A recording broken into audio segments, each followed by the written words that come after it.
everybody. Good evening. How is it going? It's going. You're in a different position.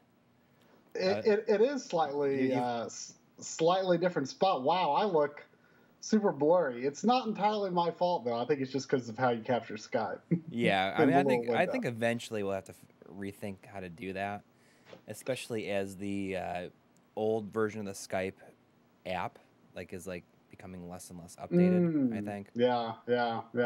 Well, maybe Discord will come in and save us. Yeah.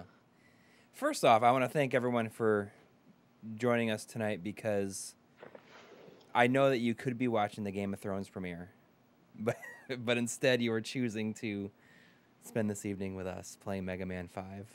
Oh, is that a thing tonight? I wouldn't know because I haven't been following the internet's pulse that closely lately. Yeah. In addition to that, I've been playing Final Fantasy 12 all day.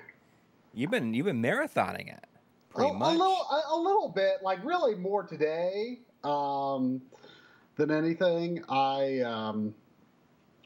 meant to play it like all day yesterday, and then somehow I just got caught up doing other things, and then before I knew it, it was already the evening when I started playing. So I didn't get that much done yesterday, but I'm 23 hours, and I'm about to enter the last real dungeon. You know how the final dungeon is kind of not much of anything. Right. I remember very, very little of the game.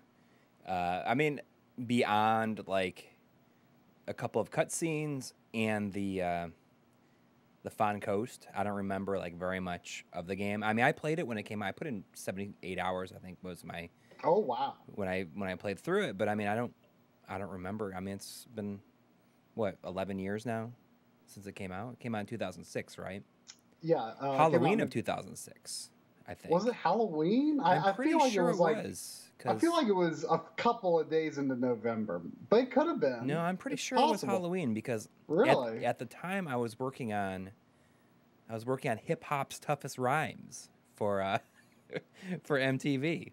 Yeah, but I mean, I remember being really it was actually more Okami that suffered than Final Fantasy 12 because I bought Okami and I rushed through it because I wanted to beat that before Final Fantasy 12.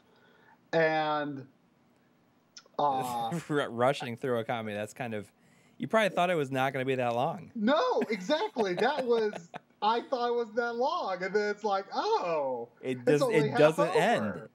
And then it's oh, okay, I'm about to beat it again. And it's oh, that was only 2/3 of the game. Yep. I mean, I feel like if I had played Okami when I wasn't feeling so rushed, I would have enjoyed it. I've wanted to replay it all these years, and I just have never gotten around to it to give it its fair shot. I liked it, but I didn't love it. I liked the idea of it, I think, more than I actually enjoyed playing the game. Mm-hmm. And so yeah, I had to get that done before Final Fantasy 12 came out, and then I had to get Final Fantasy 12 done before the Wii came out. Which was, of course, kind of a similar situation to, the Switch launch, because it wasn't just getting it done before a system launch, it was getting it done before freaking The Legend of Zelda, Right. So. Oh, man, that's back to back to back. Yeah, it was. I can't even imagine playing Okami and then, Zelda back to back. I mean, just because they're so similar and... Well, it wasn't exactly back to back. I mean, Final Fantasy 12 is in the middle. But, playing this has really kind of really reinforced in my mind. I mean, I think I already knew this, but it's been so fun. This is the first time I've replayed an RPG in a long, long time. Mm-hmm. It's actually my third time playing through, but it was still a pretty long time ago that I did my second playthrough. And I probably haven't replayed an RPG in I don't know, I would guess 7 years, maybe. I don't, or so. I don't know. It's definitely been a long time. Well, I guess maybe if you count Secret of Mana, I did do that, but it was like part of a marathon, so it wasn't just like randomly playing it just because I felt like it, you know. Right. Well, I mean, and this wasn't really all that random, really, because I mean, you know, it just came out on PS4, and I was pretty excited about that. But it's really reinforced in my mind that it is the best Final Fantasy that wasn't on Super Nintendo or PlayStation 1. That's a bold statement, I think. I mean, but is it really that bold though? I mean, I'd say it pretty. I'm gonna go ahead. Really quick, I'm just gonna go ahead and start the game because especially if I want to beat it, I have no idea if it's like longer. You said this one is considered the easiest one, right? I think 6 is easier, but it's in the same ballpark. Okay. And who do you start with? That's a good question. For some reason, I've got a tendency to start with Napalm Man or Charge Man in this game, and I can't remember. I feel like that's not actually that good of an idea. All right, well, I'm going to go ahead and... Gravity Man might actually be pretty easy. Yeah, he seems like somebody that would be... Is it Gravity Man? Gravity Man is in 9, I thought. No, I think you're thinking of Galaxy Man. See how Napalm Man goes? His level isn't that hard, but I kind of forget. This is the level that is often cited as the level that has bad color, or has incorrect color for the NES RGB default palette. On certain RGB palettes for the NES, like especially, I mean, I think the biggest offender is the Play Choice 10, which most people don't really like that palette anyway. But that one, 2 of the shades of green are almost the identical color. Like, unless you knew to look for the grass, like the grass and then the green that's behind it is almost the exact same color. Right. Do you have to collect the like the Mega Man, like the letters, the Mega Man 5 letters? I'm trying to think what it gets you. I think it like unlocks Beat or something, or is that Mega Man 6? I can't remember what it does for you. You don't have to by any means. I don't think it's like anything like that's gonna like change the game so significantly that it's like you're gonna have a hard time if you don't get it or anything like that. I can't remember what it is. Anyone in the chat remember what it is? I'm racking up the extra lives already. Yeah, the extra life drop rate is pretty good in this. If you look at what I'm sending you right now, I mean, so there's should be another shade of green in that foliage back there, right? Oh, back there? No, not back there. No, I mean, I know you haven't updated your palettes, but I mean, you've still got, I mean, a fine enough palette. What it is when you start the level, there's like these like palm trees a little closer to the foreground, and they've got a third shade of green. So you're just not in the scene with those trees right now. I see. I just made a bad jump.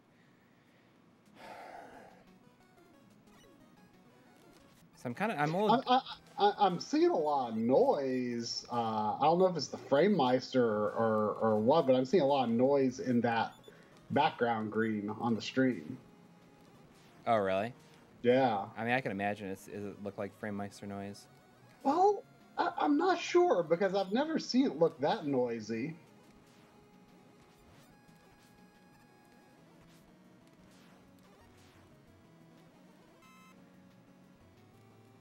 Okay, Mad Moai says that the letters get you beat. Okay. Which, I don't know, I think he helps you with like falling in pits or something, but I don't think it's like an infinite free pass. I forget how it works. Are they pretty easy to get them all? Do you remember? I don't think they're extra hard, but I mean, unless you're making a special effort, I kind of have a feeling you won't get them. Don't forget you can slide. Right. I saw you get hit by a missile you could have slid under. I tend to forget that is an option. Whoa.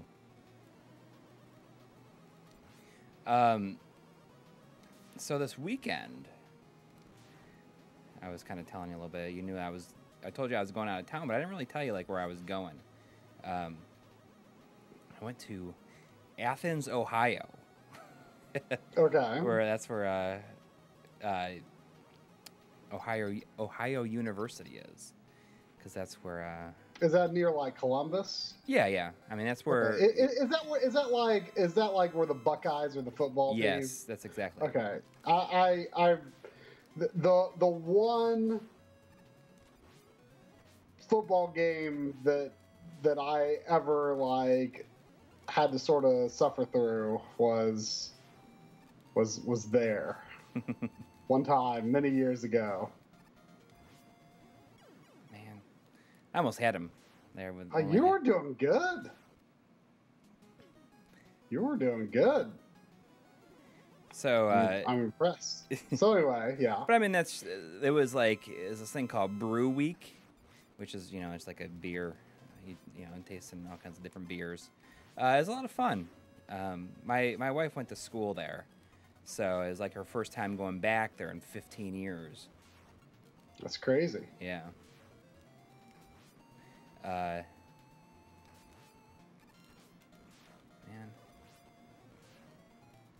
Hang on,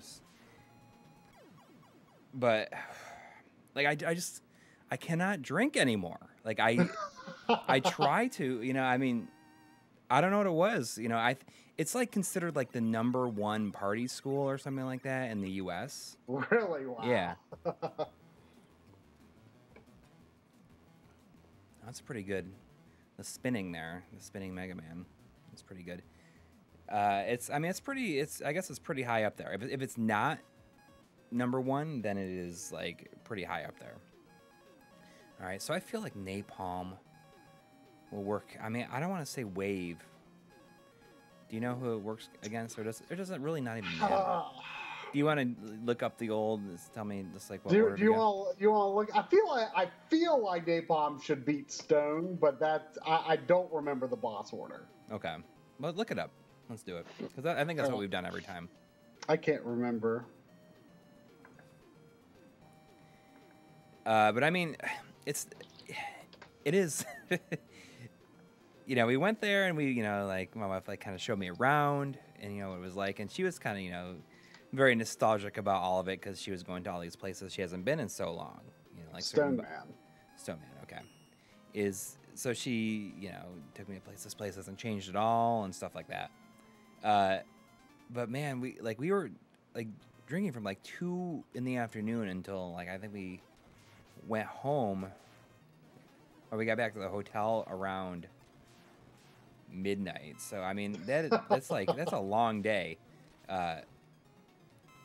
And my problem is like it's not that I can't drink, or I have a low tolerance now, like since having kids. I feel like that seems like you could drop down there and get something, but I think it's a trap. I'm not gonna do it.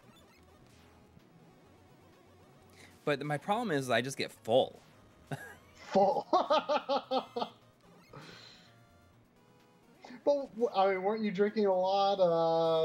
Like at some of those events you were at Too Many Games? Not really. I wasn't really drinking beer at those. Oh, okay. I mean, it's not like that's the thing. Like, I just can't drink a lot of beer anymore.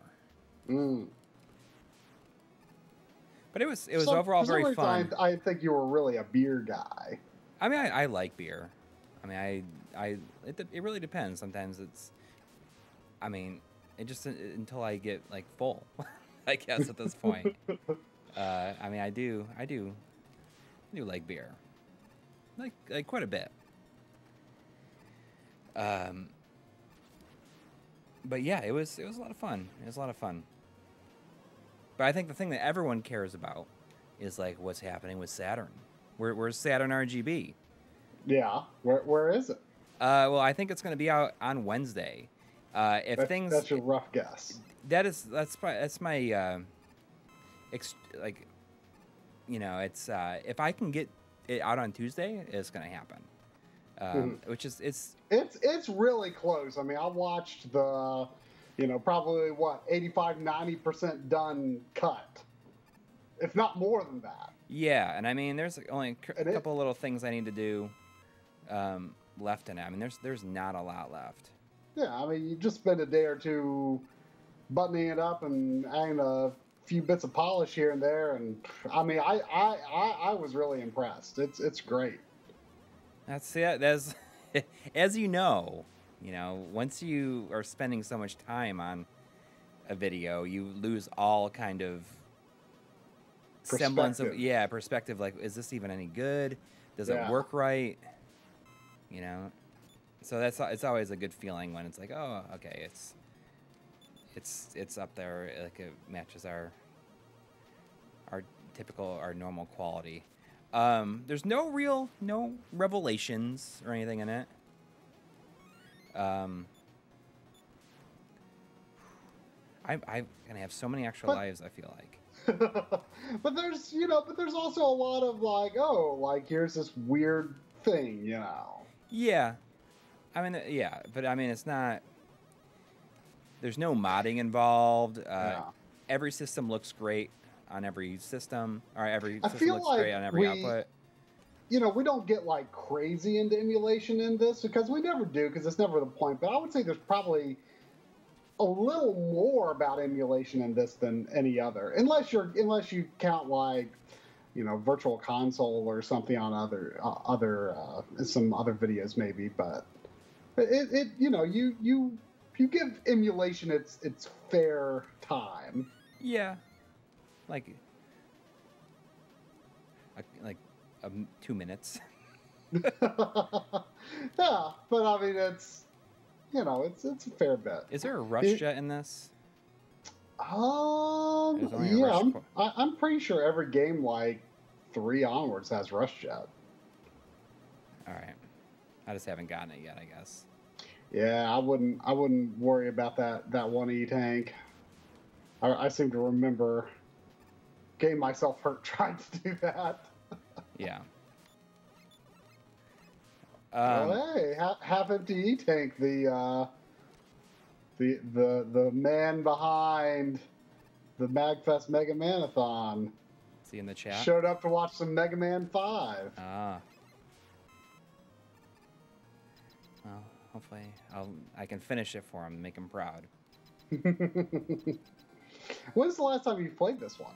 It's been a long time. Anniversary collection? Yeah.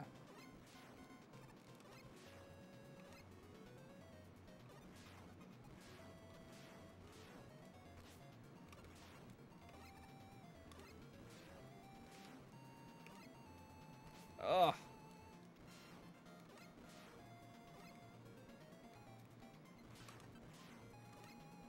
See, I never bring out the weapon. Your first time? Yeah, the first go around. If I have extra lives. Yeah. I got him though. Whew. But so Saturn will be out at Wednesday at the latest, unless I run into any kind of. I've been having a lot of render issues with my computer lately. Oh yeah, that's weird. Yeah, I kind of feel like maybe my graphics card is dying for some reason. I mean, I've been having a lot of issues with my desktop image. It's just like, you know, your background for the desktop has been like kind of crashing and just goes black randomly. Who am I going after next? Oh, let's see. So you just beat Stone Man? Charge Man. I feel like Charge Man might be a little weird how you use the weakness, because like I want to say he's got a good bit of time where you can't hurt him. All right, well, we'll find out. I mean, yeah, he looks like somebody.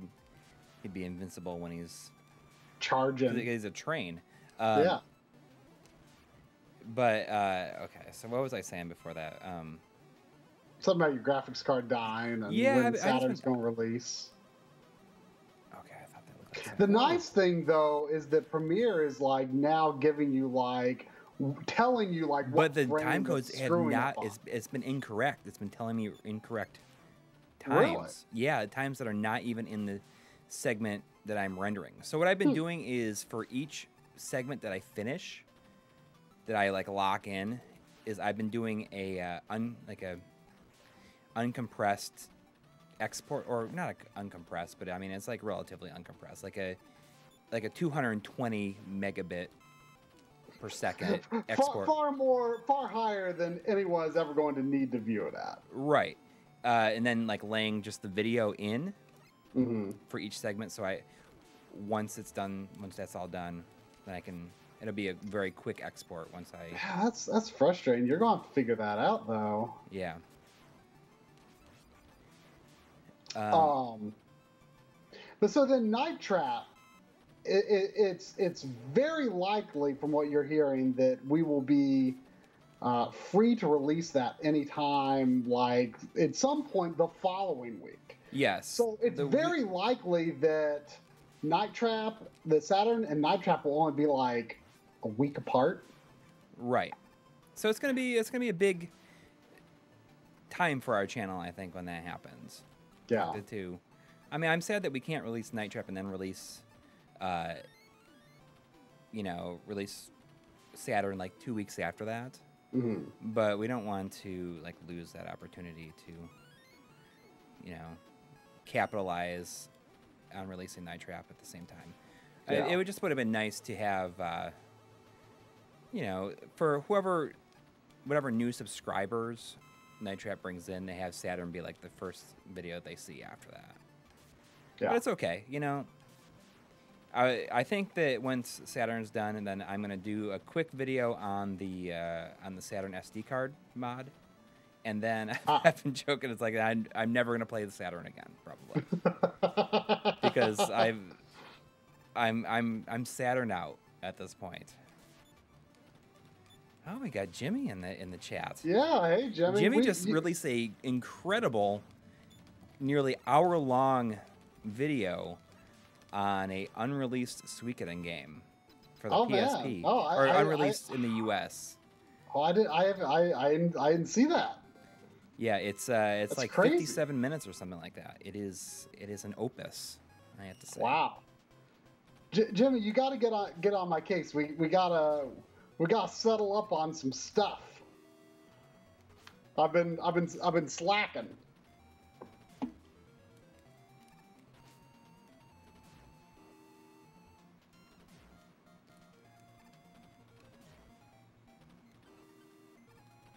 Yeah, but I'm excited for everyone to kind of see Night Trap. We have kind of a cool announcement pretty soon that we should be able to say about the Night Trap documentary. Oh yeah, hopefully it'll be like in the next couple of days we can say something about it. Yeah, we're pretty excited about that too. Yeah, I mean, things have been a little slow because we keep like we're so excited about the whole Night Trap thing right now that it's been like we feel like even though it's like really your episode, like even me, I've kind of just felt like unable to move on. So, we just who am I going after next? Get out. Oh, yeah. Have you died on a boss yet? No. Wave Man, but I want to say that it's pretty difficult to use Charge Man's power. I think I could be wrong, but if I'm remembering right, you use it by sliding. Wait, who? Wait, Charge Man's thing? Yeah, I think you use his ability by sliding. Okay, who am I? Wave Man. Wave Man, that's right. Okay. I want to say Wave Man is pretty easy even without. His level is kind of deep. It's like a vehicle segment. We're doing a presentation at Missouri Game Con next month. We just got we're doing something there. Yeah, we got the. I gotta send it to you. He just sent me the like the schedule. Oh, cool. And so we have one panel. I think it's going to be just like a general My Life in Gaming panel rather than an RGB. But people will obviously ask RGB questions during it. So don't be afraid to ask RGB questions, but don't feel like you have to only ask RGB questions. Yeah. And apparently there's like a Twitch stream for like charity, which I guess we play for an hour. I don't know exactly what we're doing with it yet. I think this is like fairly new information that I've heard. And then there's also a meet and greet.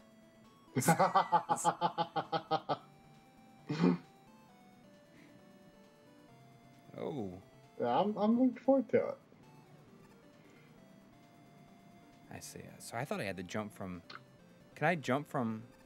You have to get like more toward the left side. I see, but like, I can jump on the smaller ones. Yeah. But I don't think they last as long. I see. Okay.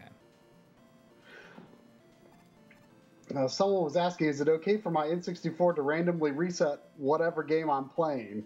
It just happened when I hooked it up not long ago. Is it a cartridge error or hardware error? I don't know what kind of error it is, but is it okay? No, that's.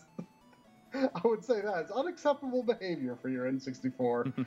It should feel ashamed of what it's doing. Yeah.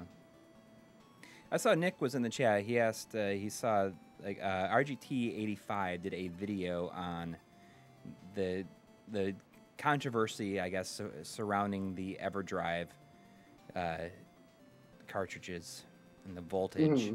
He asked me about it a little bit, like kind of what my opinion was. And I pointed him to Renee's. He did a video kind of breaking everything down, and also Kevtris commented on it on a Atari Age in a post. I mean, I've been getting a lot of questions about it, or just like there's been a lot of comments about it. Right. Basically, I think that, it's an obvious issue, and it'll be interesting to see how it is dealt with in the future. I think, I'm wondering if. Yeah, I mean, I think he's going to optimize the design so that it's not even a concern. But he's also kind of saying, Crick says that, it's fine. It's not like killing anyone's systems, but he is going to, make the design more optimal in the future. But obviously, I think it's got a lot of people worried. I mean, well, I think that it kind of picked up a lot of steam today because Nintendo Life posted about it. Oh, okay. So, I mean, it sucks that it has to happen. I mean, right. I feel like it's, Crick's explained that, he has had one system he's used to test everything for years and for 7 years and has never had a problem. I think if you're using it, for hours and hours a day, every day, you'll probably be at risk. But of course, we're saying that without having the real technical understanding of it, just anecdotal, how we have used it. So, don't trust what we're saying is, having some technical, factual basis. Right. I felt like I've had to disclaim a few times recently, I think some people think we're smarter than we actually are. Right. As Nick says right there, though. We talk to the people who are really smart, and just make videos about it. Right. As Nick says, he says, it's just additional wear and tear. It is. I mean, that's basically what it comes down to. And I think that I'd be lying if I said that I didn't, like, now I think about it every time I use an EverDrive. But I mean, Right. I only use an EverDrive to capture, like additional things that I already have. Like right now, you're playing a real Mega Man 5 card. Right.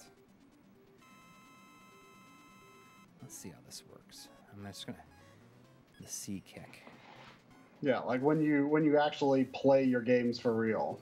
Right.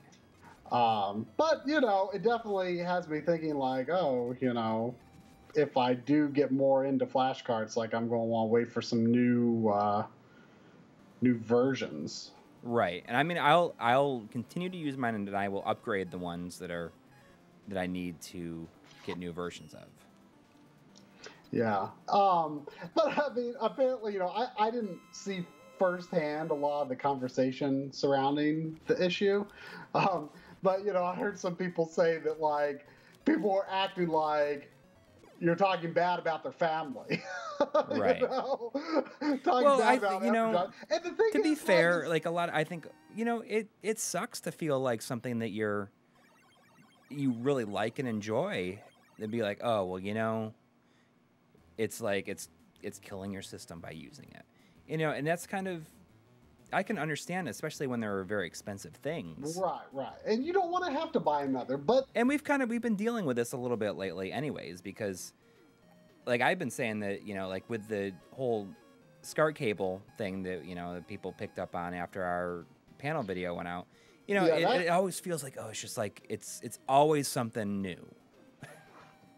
It's always something new is a problem, or something, that we, like, get behind. And then it's like, oh, well, it has a little bit of a problem. The same thing with this EverDrive. Like, I did like a 40-minute video on it at the beginning of the year. I think it's Starman. Okay. Because it says on this list I'm looking at, it says use Mega Buster, and I don't see Waveman anywhere else in here, so... Yeah. Yeah, so about the SCART, I don't know if we really addressed this before. Like, we made in our panel video, we got a question, the panel at Too Many Games, we got a question like where to buy SCART cables. And there's kind of been a lot of conversation recently about, like, oh, who's making them right, who's not. And, I mean, let's face it, there's really only two major places to get it from, and that's Retro Console Accessories, who is on eBay and in the US, and then there is Retro Gaming Cables, who has a website and is in the UK. And we had sort of had some scares about some Retro Console Accessories cables, and we knew that some of them, specifically at least the Genesis and specifically the Genesis cables. Now, I don't think they had been designed this way most recently, but there was a concern about a chip in there that shouldn't have been in there, and apparently at one point she was advised that this is a thing that you should put in the cable. This is good, and then it turns out that it's just like boosting the sync voltage, and that's not ideal. But it's the same sort of situation. Is it really killing your FrameMeister or your TV or something? Probably not, but it's just it much would like be the EverDrive is putting additional wear and tear. Right. Probably not. I was using a cable like that for probably 3 years. Right. But but yeah, so some people like blew that way out of proportion, and we were like nervous that we were saying that at all. Well, anyway, so some people made some Reddit posts and blew it way out of proportion, like, oh my gosh, My Life in Gaming just said, and it was maybe taken a little out of context. Or, I mean, we were just kind of vague about, like, some cables out there have boosted sync, don't buy that. And, we had some concerns about some of, from just from what people had told us about some of the older cable designs. Well, anyway, so we finally got actually in direct contact with Retro Console Accessories, and and she has talked to a lot of people, and has new up-to-date information about how to properly construct the SCART cables for various systems. And apparently she's like actually working on a website too, so that you don't have to deal with the eBay store closing and stuff like that. I think she's going to try to be a little more communicative. Is that how you say it? Communicative. Communicative. I don't know, but I mean that's going to be. I mean, I think in the long run, even though there was some controversies brought up, and I think that kind of scared her, because she's thinking, oh my gosh, now like people aren't going to trust me anymore. And I said, look, we, if you can help us, take a look at some of the newest cables, and we can confirm the designs with some of the other people that we talk to. We don't, we aren't by any means like, we want you around. Like, I mean, and I've always, most of my cables are her cables, because they're for me, they've generally been pretty easy to get a hold of. I know there's the whole thing about the store closing, and and they've held up well. I've had I've had some cables that have kind of fallen apart, but all of her cables have done very well for me. So as long as they're designed properly, I'm more than happy to in the future, if we can confirm these are good cables, we want to make sure everyone stays in business. So we aren't.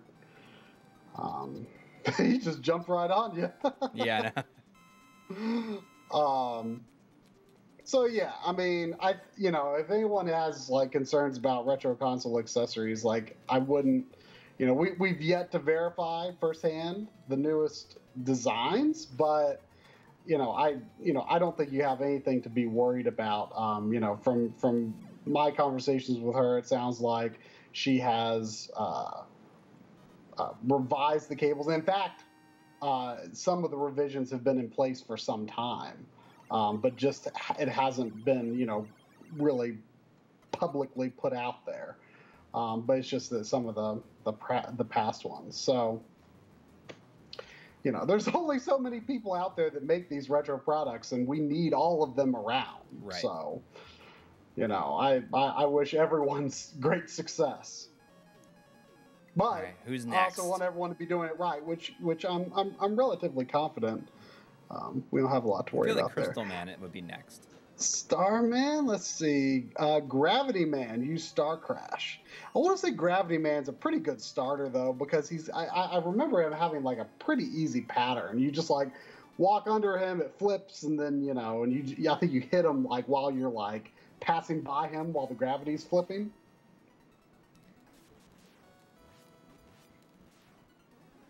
I don't want to get too cocky, but it's been kind of easy so far. I mean, it's been much easier than I was expecting. So yeah, it's been a crazy couple of weeks, I think, in terms of like retro hardware stuff. Yeah. Am I going? So someone's asking in the chat room that they bought a Saturn without a power cord. Is there anything in particular? No, it's the exact. It's just that the power supply is inside the system. The cord is just one of those standard. I don't know exactly what you call it. Sometimes like the ones that you have for like a PS2 Slim or a they're interchangeable. PS3 though. Slim or a PS4 is what they call a figure 8 power. And then there's the other one that's used on like PS1, original model PS2. And Saturn and Dreamcast, where it's like the figure 8, but like one of the sides is like squared off. Right. And that's. But you can use the figure 8 ones are interchangeable. You can use those on the ones that are squared off. Okay, I assumed you could, but I'd never really looked into it. Yeah, because the Japanese Saturn is the figure 8, and the US is the. Yeah, I mean, I assume that the figure 8 is just it uses AC, right? And then the squared off one uses DC. Is that how it goes? I mean, I don't know. I'm just guessing. I don't really know. I mean, that would just make sense given how it's designed. Right.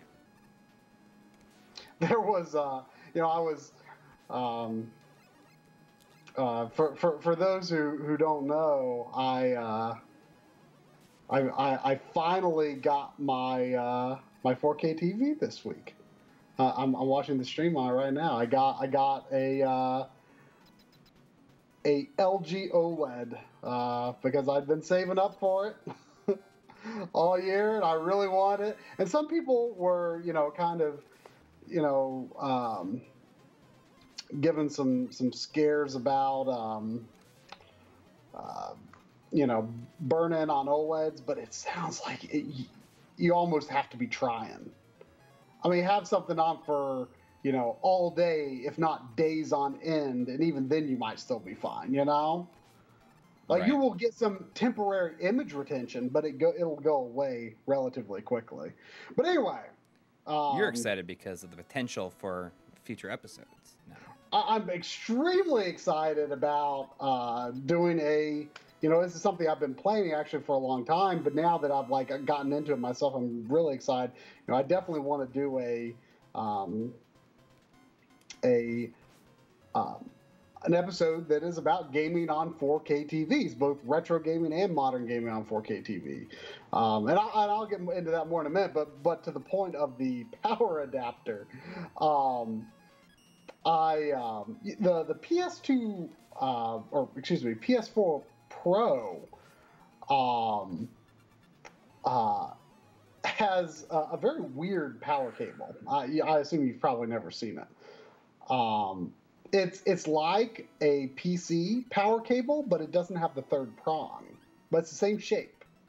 Oh, really? I've never seen one like that where it's just two prong. You know, it's like with the old, you know. That's what the Xbox 360 version had. Oh, really? Really? Yeah, well, plugged into like the power block.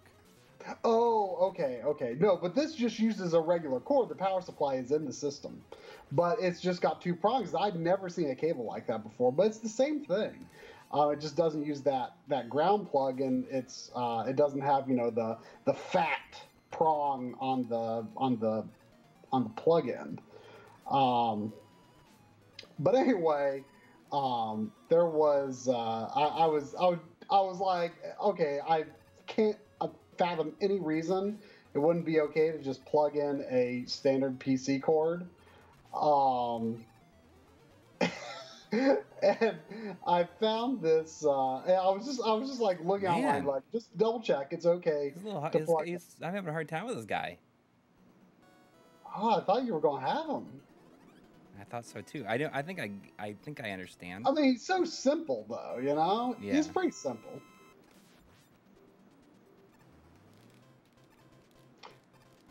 So anyway, so I was like, there's no way that plugging in a regular power cord would be bad, but especially because, I mean, it's like there's no prong for like that ground inside the system. So I mean, nothing's going to be going through it. So I'm like, well, this is fine. I just want to double check since I ain't no, you know, electrical engineer. So I mean, you know, and I concluded it was fine from stuff I was reading online. But I found this one YouTube video. It was like, this guy's like here's a simple hack to make a spare power cable for your PS4 Pro, and he's like, I work in IT, and you know, this is fine to do. All you need is like some electrical tape, and he takes like a PC power cable, and he like wiggles the ground plug. He just wiggles it until it breaks off. It's like, and then you just cover that up with some electrical tape, and like every comment on the video is like, "You are an idiot." It's gonna be Crystal Man next, right? Gravity Hole is Gyro Man, which actually makes sense because he can't spin. Yeah. He can't spin if you screw up his gravity. Somebody's talking about the 4K stretch of retro pixels. Is that something you've seen? Where is? I think it's Mellow Gaming says something about 4K Hold on, stretch let me of. scroll. 4K stretch of pixels. Stretch the pixels of retro games out too far?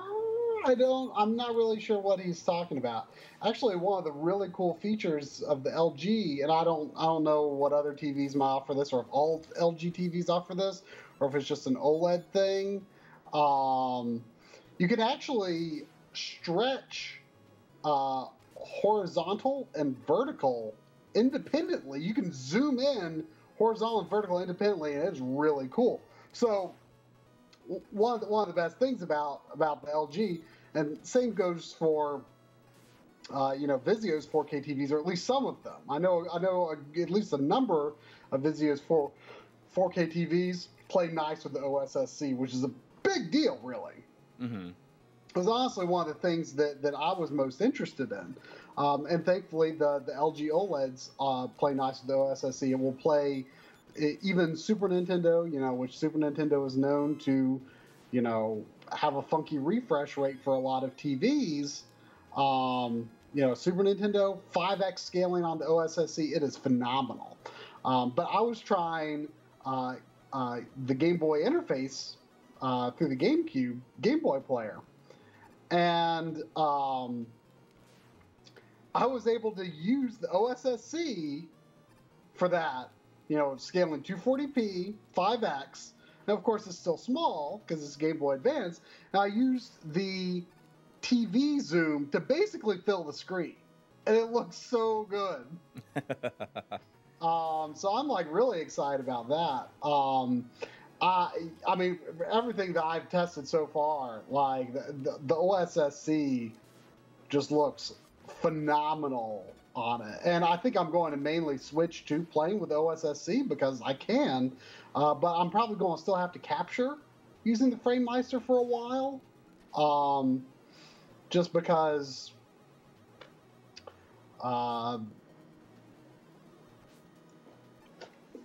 just Do you have to waste a life to get that A? You can probably do it just in time. Oh no! You can make it. You can make it. I remember that. But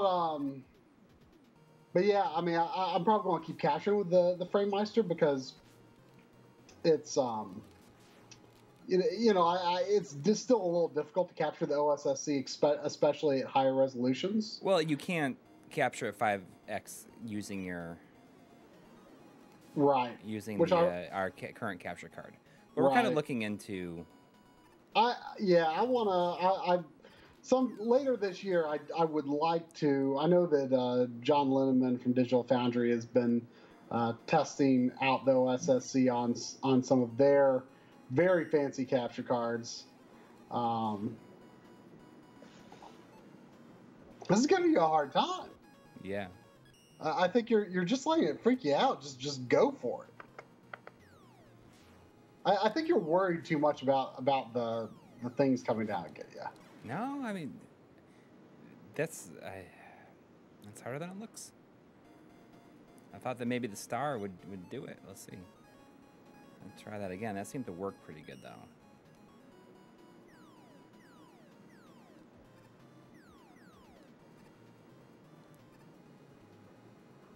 Yeah, John's been helping out a lot with this thing. Yeah, well, it's so crazy, and that's one reason. One reason that I want to do an episode about 4K TVs is because it's not as straightforward as you think. I mean, you think, especially when people were talking about, hooking up modern systems, you're just like, oh, you just plug in the HDMI and go. No. I mean, I'm guilty myself of just saying, HDMI works or it doesn't work, because in the past, for the most part, it's pretty true. You run through switchers and splitters and whatever, it doesn't do anything. But when you're trying to push 4K through, HDMI is at its limits now.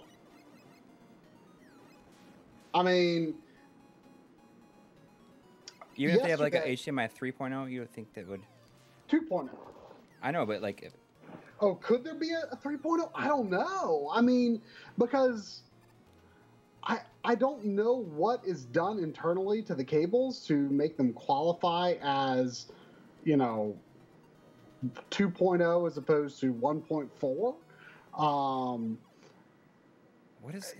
I feel like to do more, don't they have to add more pins? I mean, it sounds like because here's the thing: if you have too long of a cable, even in the HDMI 2.0 spec, there's a good chance you're not going to be able to get 4K through, or 4K RGB, or 4K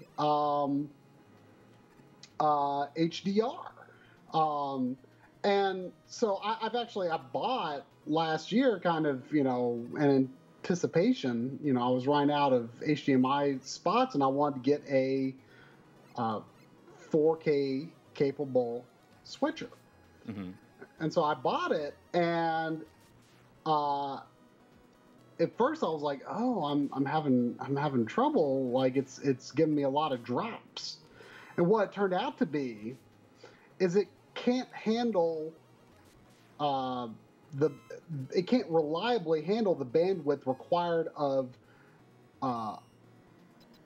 full RGB throughput at 4K. However, the PS4 Pro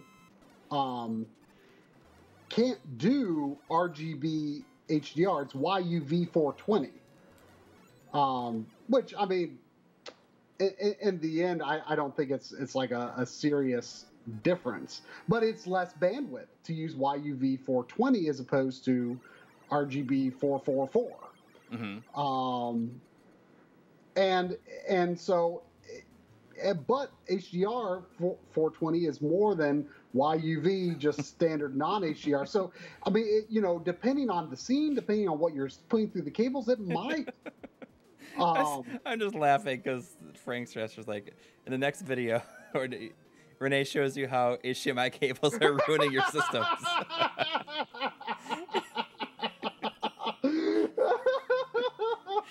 It's only a matter of time. Renee just basically ruins everyone's hopes and dreams, and we just go back to the Stone Age. Yeah. We can't.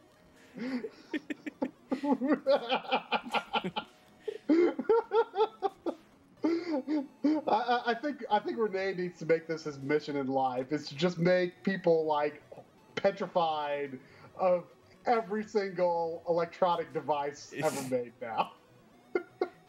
It's everything is slowly killing your system. Playing the system slowly kills it. I know. If you keep using your TV, one day it will die. Yeah. Okay, about the YUV 420. Yeah, so I mean, anyway, so I was getting the drops when I was using the switcher. So I talked to John, and he was like, "Oh, well, when you're playing HDR, it's automatically YUV 420 anyway, because it's just too much. HDMI is being stretched as thin as it can be, and that's just what the PS4 Pro supports. So I switched it so the system is always doing YUV 420, regardless of whether it's HDR or non-HDR. And I'm like, okay, great, this works. And so I was playing Final Fantasy 12 number of hours yesterday, and I started noticing when I was on like loading screens or save screens, which are mostly black, I was noticing I was getting some speckles. Not like anything severe. And it was probably happening all the time, I would imagine, but I just couldn't see it. But just little white speckles. Mm-hmm. Very, very faint. I'm like, oh, that's because the HDMI cable is just barely, able to push it through. Or, well, the switcher plus two HDMI cables. So, and then at one point while I was playing, it actually totally dropped for a few seconds. Right. Only happened once, but so my point is it was holding on, but just barely. And so I thought, okay, well, that's interesting. And John said, he said, I would blame your HDMI cables before your switcher. And, you know, my reaction was, you know, the switcher just can't really handle it. He said he bought, before he could get HDMI 2.0 cables that would successfully carry for even just 15 feet, he said he had to buy 7 cables. Before he found one that worked. Before he found one that worked. So, I mean, this is just how severe the HDMI situation is right now if we're trying to move to this next level of 4K.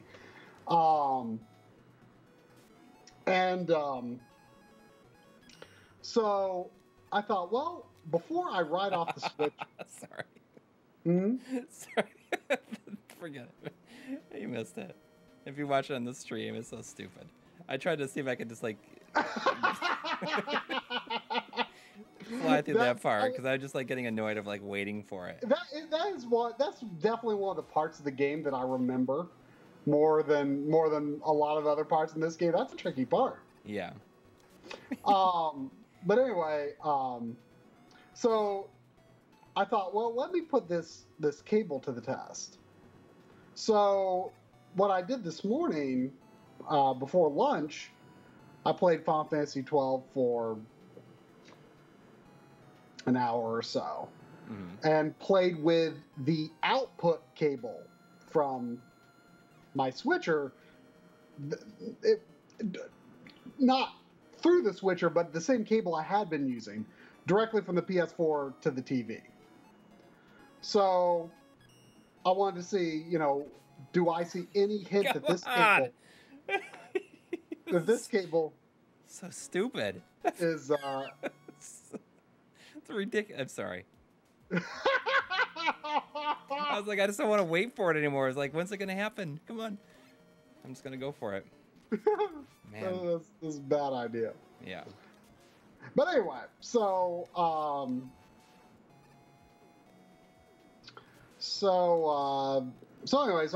took the longer cable, I think it's 15 feet, and played for an hour or so, just to see if I saw any indications that that particular cable was not holding up. And I did see, you know, on the loading screens, like maybe 2 or 3 times, like a speckle, like not as much as it was last night when I was going all the way through the switcher, but that was at least enough to indicate, okay, this cable, even without the switcher, is, you know, being taxed pretty heavily. Right. So, then I'm like, this is so lunch, stupid. After lunch, I switched to the cable, the shorter cable. It's 10 feet. That I was originally using directly from the PS4 to the switcher, and that cable, you know, I played basically up until the stream, and I never saw a speckle or had any issue.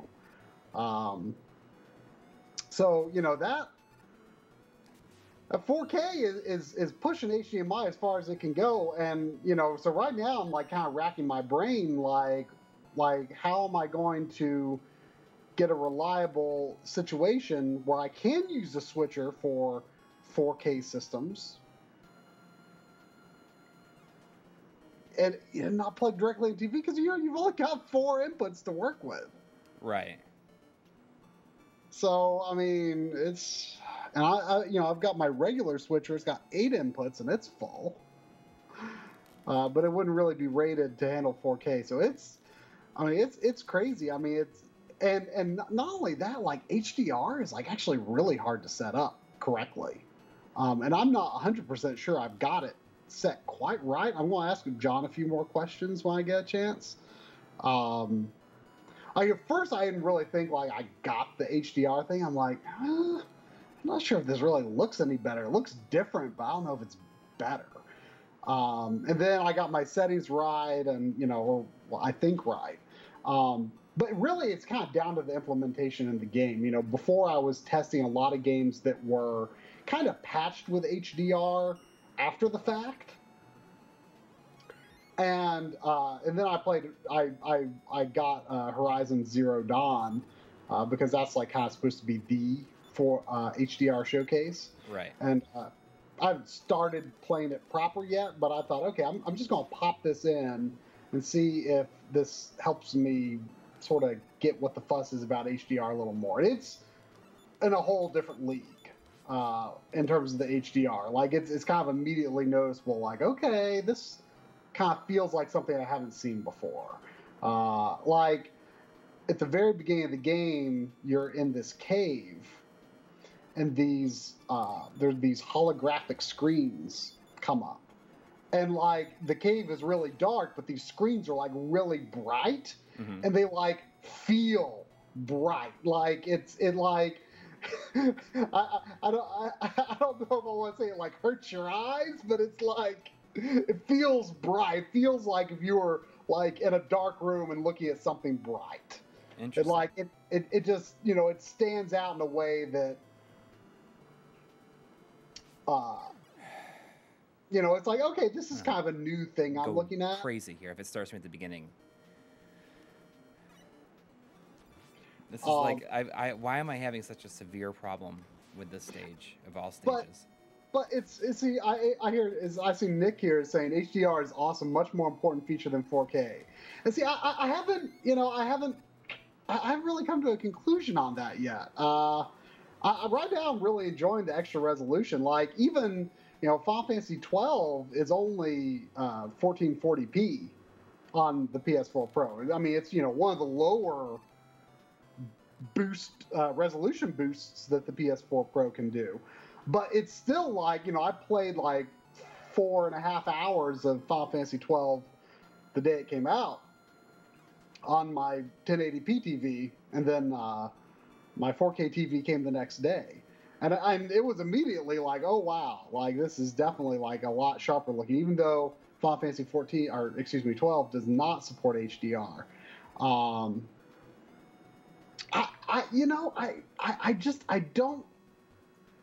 It's interesting because in some of the games I was testing at first, like the non-HDR stuff actually had much more vivid colors, and I'm still trying to figure out the color gamut thing.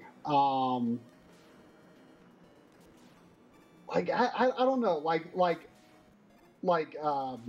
Horizon kind of showed me like, oh, okay, like some things are like a lot brighter than they can normally be. But in terms of just the overall scene, like it's still the resolution that's jumping out to me. And I'm going around the internet and, you know, trying to get a feel for what people are saying. You know, a lot of people are just saying like, oh my gosh, HDR is a complete game changer, so much more important than 4K and blah blah. And then there's other people saying like, I don't know if I have my TV set right. Like in certain games, like what I'm seeing, like Infamous would be one example. And John confirmed this to me. This I don't think is just my settings. Like Infamous, like kind of crushes the blacks in HDR mode. Like I was switching back and forth between HDR on, HDR off, and there was like some dark areas where I could see more detail with HDR off. But I'm going to talk to John a little bit more about HDR specific settings because I just want to make sure I've got it right. Like I say, like Horizon, I'm kind of now like, oh, okay, this looks pretty cool. But I'm still not sure that it's like this revelation that I thought it would be. Like, and that's part of the reason I really wanted to get the OLED, you know, and not just another. Just a 4K TV with HDR. Like I want to get the OLED because I feel like with that at least, like everything is an upgrade across the board. Like you've got that true black, so that makes it feel like kind of a next generation display, regardless of whether you know, whether you're playing HDR content or 4K content. Like the picture itself just looks a heck of a lot better, no matter what you're looking at. Sorry, I'm like intensely focusing on this stupid part. I'm just gonna use the rush chat, see if it works.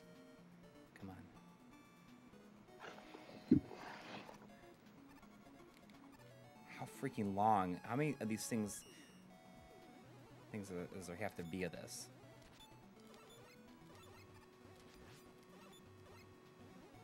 Well, I'm interested to see it in motion. I mean, it's like, or in person sometime. Yeah. you need to come up with a reason to come down here just for that.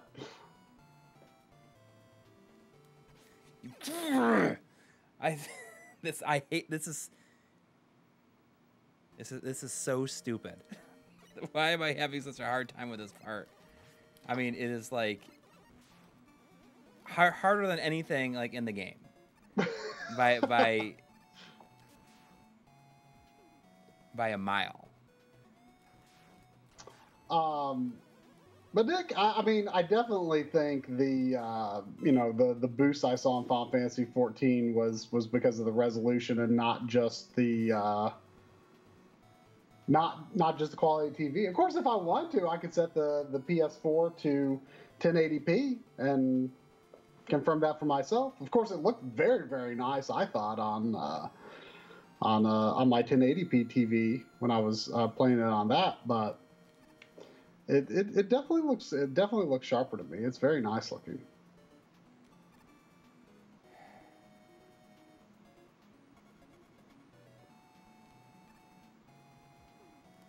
But I gotta jump before it like is off screen. I think that's what I need to do. I mean, Nick, I've got a 55-inch here, and I sit like. Let's measure how far away it is. Let's do that right now. I got my tape measure out because when you're reorganizing your setup, or at least I do when I'm reorganizing my setup. I have to. I've used tape measure a lot. So let's see.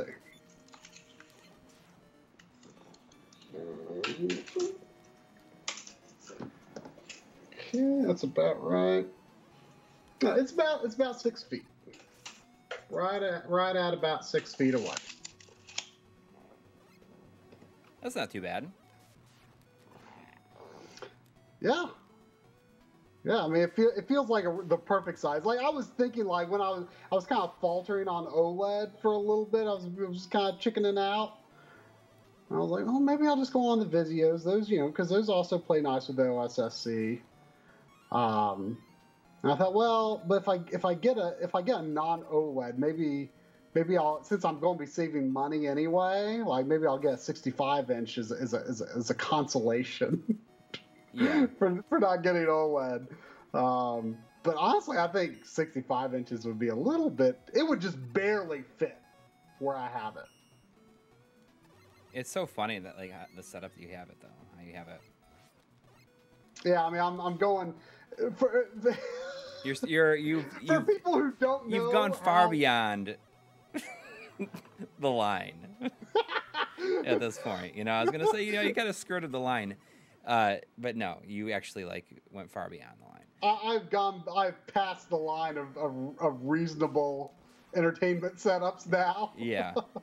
Yeah. Well, for those who don't know, how do I get this V? What my grand plan was for adding a 4K TV to my setup. It wasn't to replace my 1080p TV. Oh no. Do you know how I get the 5 down here? Or is it because of the S arrow? Can I use that? I can't imagine. I don't know. Maybe I just gotta know where it is. Yeah, I think you just gotta. There we go. Gotta be ready for it. But no, I kept my 1080p TV exactly where it was. It's right there. In fact, the OLED is so thin that my webcam won't sit on top of it. So you're looking at me on the webcam on top of my 1080p Samsung, exactly where it was. It's the gyro that I use on him, right? It's got to be a gyro at this point. I mean, he's your last one, right? Yeah. Whew, you're on your last life too. I know. I just don't want to do it again. I'm going to have to use an E-tank because I'm not doing this level again.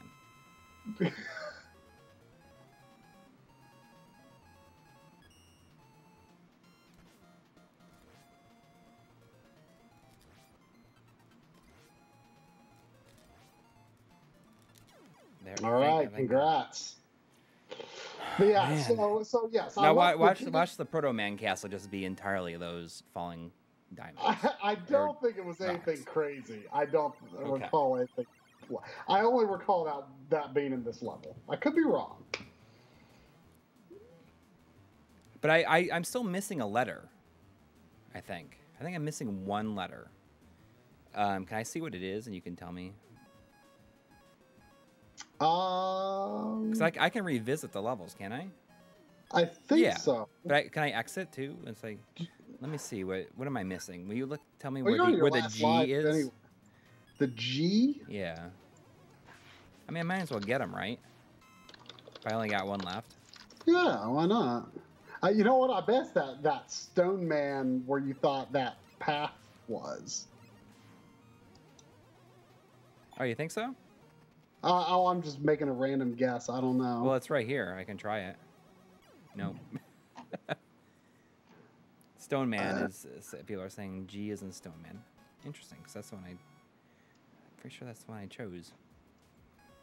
Let's do this to make sure. Oh, okay, here's a little video.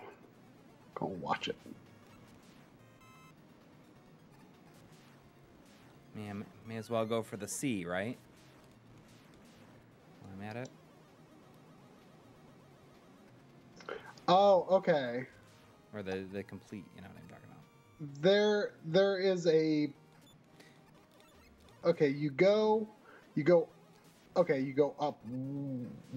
Let's see, one ladder. You go up one ladder, and a second ladder. Then you go all the way right, and you'll see two ladders above you. I see, and then it looks like I can break that. You can break a wall. Ah. I'm not sure what weapon I just did it. Was it just regular weapon? Yep. Okay. All right, I got the beat. Okay, so do I gotta beat the level, you think? I don't think so. I mean, I don't think I can exit fast.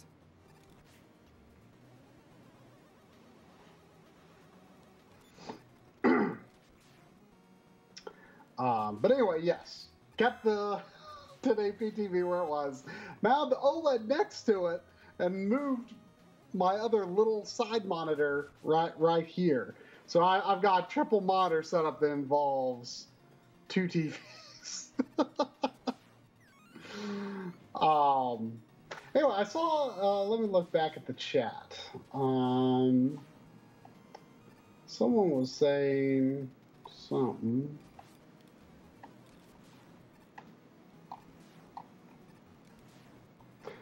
Joshua Helmicke is saying OLED should be connected using HDMI 2.1 cables. That might be the issue with your HDR settings. Correct me if I'm wrong, but I'm pretty sure HDMI is just at 2.0. And HDCP is at 2.2. Right. I can't recall having ever seen cables that were called like 2.1 or 2.2. It's 2.0 is all I've seen. But it's just you know, so some of the cables, just might not. Are you just turning off the HDCP on your PS4 now, since it probably can't run through or can it run through the splitter still? Well, I'm guessing the splitter would be a prob. I don't know. I'm assuming the splitter would need to be specially equipped to handle passing, that kind of stuff. like the data. But yeah. But I mean, so when you do that, like, will it just like send it to the capture card and it just won't have the HDR in it? It'll look fine without it. Say again. When you send, if you were capturing something and playing with HDR, will it just like look normal on your capture? Well, I mean, first of all, I can't. I mean, I would be playing in 2160p, and I can't do that right now. Right. I don't. You know, HDR is not. Essentially, we're going to have to get that 4K capture card. Yeah, the major. We're going to need to, and I don't know if it captures HDR or if it captures without the metadata. But here's the thing: HDR is not quite what I had envisioned, in the sense that it's really a special implementation. Like, it's a whole different renderer that's used. Like, I mean, you know, the light, the way the light works is just different in the games, whether you have it on or off. And I kind of imagine it would just be, you know, HDR would just be on. I almost thought HDR was like a layer on top of the basic rendering. That's kind of what I thought it was, but it's a totally separate renderer unto itself. So I don't know. But my point is, this is complicated stuff. And like, the average person is by no means going to even have HDR. Like, you know, the average person who's maybe, you know, maybe not using HDR for gaming, maybe they're just using HDR for the movies or whatever, but they don't know a lot about it, and they aren't, you know, the kind of person that's going to put a lot of time into. I mean, I've been playing days into this stuff, and I'm still not 100% sure I've got it set right. You know, I mean, the average person is not going to be seeing this stuff. I mean, I feel like HDR should be like kind of like, you know, analog RGB is, in the sense that it's just, you know, plug it in, forget it, you know? Right. And it just tells it what it is, and it works. Tells it how it's going to be. Yeah. Whoops, I didn't mean to use the rush chat.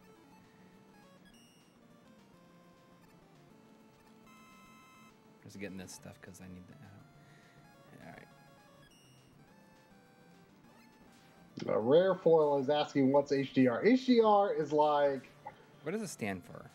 High dynamic range. Which is, you know, some people are like, oh, you've had HDR in your phone for years. No, it's... I mean, they call it HDR. HDR, when people say HDR in your phone, in your camera phone specifically, or in your regular camera, what HDR is, in that sense, is it's taking multiple exposures. Like, let's say you were shooting a building, and the building was in the shade, but the sky was bright blue skies. Well, you aren't going to be able to get that bright blue sky and that building in the shade. You know, you aren't going to be able to expose both of them correctly at the same time. And what HDR in a photo sense does is it takes two exposures. It takes one for the bright blue sky, and it takes one for the shaded building, and it blends them together. Now, I don't have a lot of strong opinions about that. A lot of people hate that with a passion. I'm indifferent to it. I don't shoot that way myself, but I am indifferent to it. Unless my phone is automatically set to do it. I mean, phone photos are like, I don't really care, you know? This is like such a stupid thing for them to do. Like, have your first, like, disappearing and reappearing block puzzle in the entire game, like, over spikes. Mm.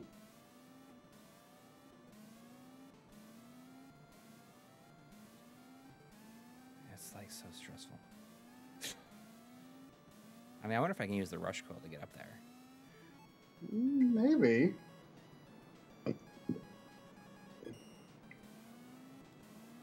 Yep.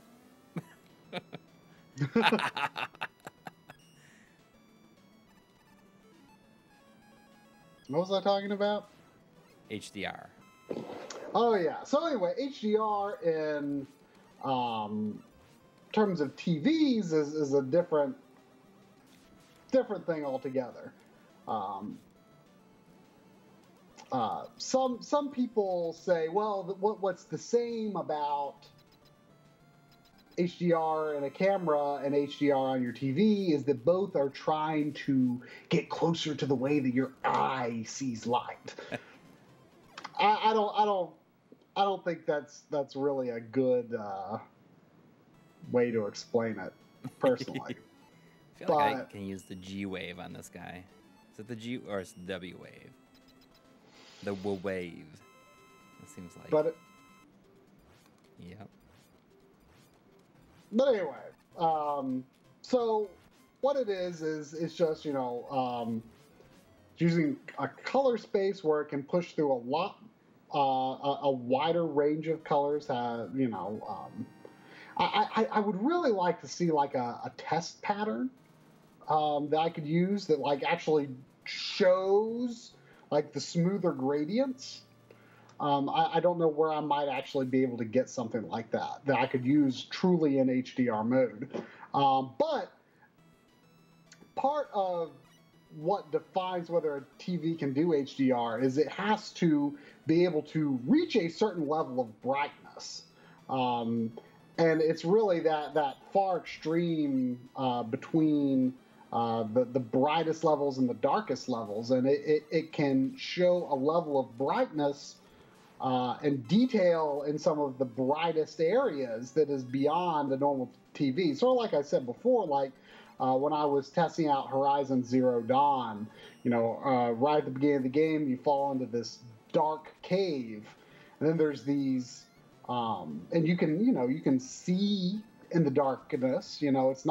It's very dark, but it's there's still detail there. Mm-hmm. But then these holographic screens light up, and they are very bright.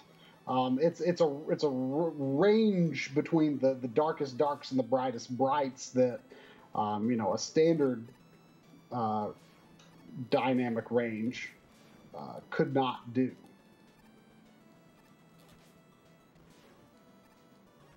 Man.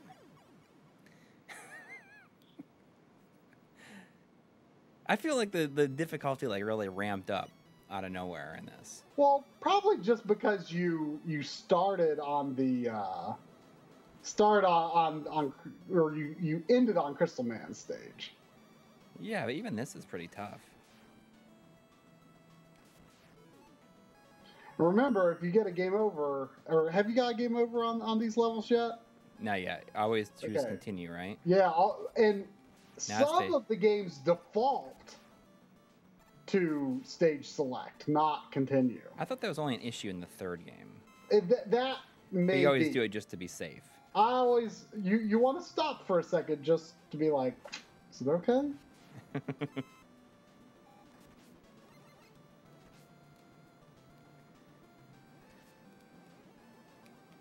I wonder if the Starman would be good here.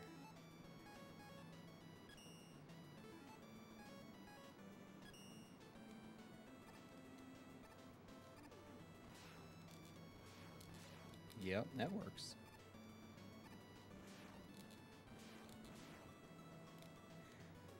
Take that. But yeah, I'm really excited about how the OSSC looks on. I mean, it's crazy. And what's cool is if you use 5x scaling on the OSSC, you've actually got two ways you can do it. You can have it do 5x within a 1080p frame. Right. I mean, my TV works with 5x. Both types of 5x? Yeah, I believe so.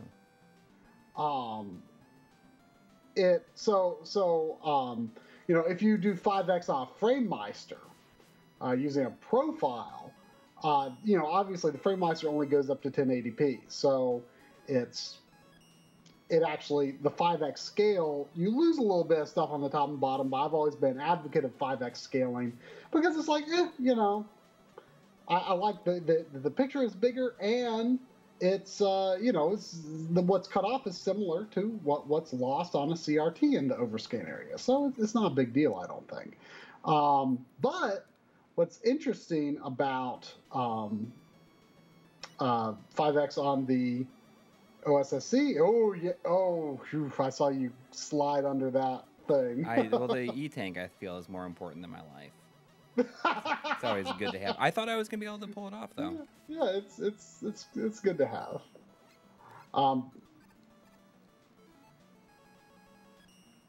But anyway, 5X on the OSSC, you can do the same style as the FrameMeister, where a little bit is cut off, or you can do true 5X scale, which would be 1200p. I don't know if it'd be accurate to say 1200p because the horizontal resolution is less.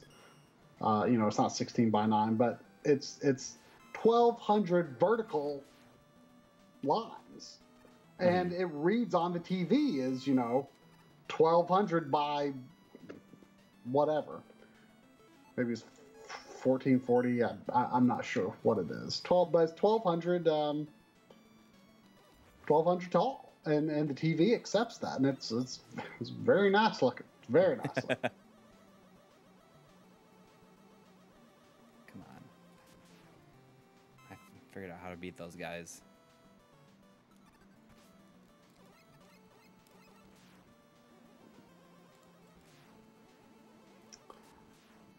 But yeah, I mean, retro and modern gaming on 4K TVs. And what I'm excited about is, our friend Drumble, who lives near me, he just got a Vizio M Series TV. Which is that the same one as Voltar has? Voltar has a D Series. Is M like a lesser version of it? No, M is a premium version of that? Another step up, yeah. The Voltar's does not have HDR. I see. Drums does, but only on one input. But anyway, so I brought over the OSSC and some other things to his house. Is the chat still going? It looks on my computer. It looks like it was. I keep seeing a few things that says chat disconnected. Please wait while we try to reconnect you, and then it says successfully connected. But yeah, the chat's going. Please reconnect. It happened a few times where it's dropped, but it keeps reconnecting. I see. So anyway, but I mean the M series, is very affordable. The $600 range. So I think it's going to be really cool. I will have access to sort of to I think a great cross section of the 4K market. The very affordable but very capable 4K TV that will work great for retro stuff and modern stuff, and then like the more premium OLED style. So I'm really excited about that because I think that'll be a good, because right now, I mean, I feel like that's kind of where it's at. Because it's like, okay, if you're going to get something more expensive than like something like a Vizio, then like, what are those TVs really offering you? Right. Over what the Vizio is offering? Like, in some cases, the picture quality might be a little better, but is it worth the price? Like, I feel like if you're already getting like up to the point where you're spending, $1,600 and $1,800 on a Samsung or a Sony, but still just an LCD TV, like in my opinion, it's kind of like you may as well just save up for another month or two and get an OLED, Right. I mean, that's like, now that you've like kind of been talking about, like, I think that I'll probably be like disappointed if I don't get one. That was kind of what I was feeling because, well, I mean, not that I thought I would be disappointed, but it's just that I had my heart set on, Yeah. I mean, I guess I would be disappointed. It's just, I feel like the Vizio is a very smart choice, but like I was, I kind of was like, back in like, December and January, I was like, you know what? I'm going to save up for an OLED. And now you have it. And now I have it. 7 months later. Did it. And that was, that was putting away, YouTube earnings. Yeah. This is a very tangible benefit of all the effort we put into YouTube. Of course, YouTube has made me a lot poorer. In other ways, yeah. In other ways too. I mean, it's not really been that long that like we feel like we're making our money back to some extent, Exactly. Like my bank account had a much bigger buffer before I started YouTube. Yeah. Because that, I mean, you want to buy all this equipment and you want to buy all these games because you think like, oh, like this game is interesting. Like I could do something with this in a video, and for the most part, we do. Yeah, we do. But I my bank account kind of dwindled, and like I feel like it's only been recent that I've been able to like kind of buffer it back up again, with the amount of money that we're making. Right. Not to say it's a lot. I mean, it is not my full-time job. It could not be, not now anyway, not with what we're making. But we're I think investing in like almost everything that I am even personally interested in buying is stuff that would be good for the show anyway. I like buying video games. I like buying video equipment. I like buying camera stuff. Yeah, exactly. Those are the things I like to buy. So I mean, it's useful for the show regardless. And I'm very excited about doing an episode about 4K gaming on 4K TVs. I think it's gonna be, kind of complicated, but it's gonna be interesting. I thought I was finished there. Man, that's close. Give me that. See, sometimes I see these pits and I'm like, I don't really want to go through this again, so I'm just gonna rush jet over it. Go like this. Boop. Like that. I do. I was thinking of it last time, Jimmy. Last time I was last time I was transferring YouTube money to my bank account. I thought I can't put too much away. I got to save some for Jimmy. Yep. He has several things for us. So hit me up on the old Skype sometime, Jimmy. I feel bad about it. All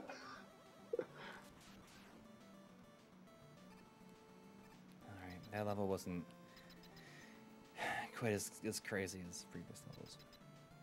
These bosses for each thing here. Oh. They're so kind of dumb looking. They're super stupid looking. All right, so this guy, I don't know. I mean, this guy has he looks like Megatron kind of. He has a big gun arm.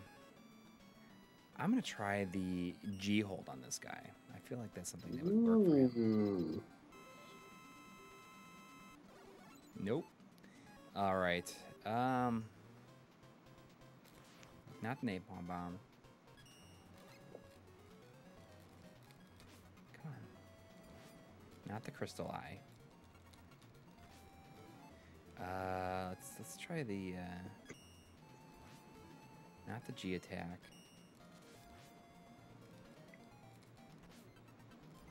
Not the Charge really seemed like it could have been a good choice. Yeah. Not the Star Crash. Let's try the Power Stone. Is it the Power Stone? It could be the Power Stone. Welcome to the Power Stone world. Yep, it looks like it is. I'm gonna die though. I guess I can't get out of that faster.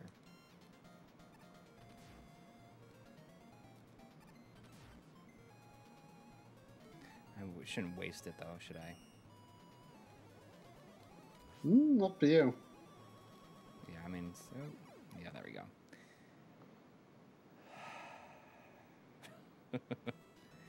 So that's pretty exciting, though. I mean, it's been, I feel like a lot has changed, or there's a lot of new stuff with the channel in the last week, really. Yeah, well, and we're gonna have these huge episodes coming out pretty quick here. Gosh, I cannot wait until that freaking Night Trap is out there. Like, I just cannot wait till it's like done. I don't think that this is worth it. As far as I know, Nick is talking about how, on a lot of TVs, there's like different characteristics to certain HDMI ports. Some have less lag, some have HDR, others don't. As far as I can tell, I think all of my HDMI ports are equally capable. I mean, something I haven't addressed is the input lag, which I believe is supposed to be in the range of like 21 milliseconds on this TV, I think. Right. Which is really good. I think the LGs did have a lot of lag on their OLEDs at first, and even last year's models did it first. But then I want to say it was like back in maybe January, they patched them to get like, I want to say, if I'm remembering right, something like 28 milliseconds. And this year's I think is even slightly lower than that. So and obviously the OSSC is supposed to add none. So assuming, it doesn't have additional lag for those resolutions, it's... Man, I'm having a hard time with this guy. He's so stupid looking that I can't stop looking at him.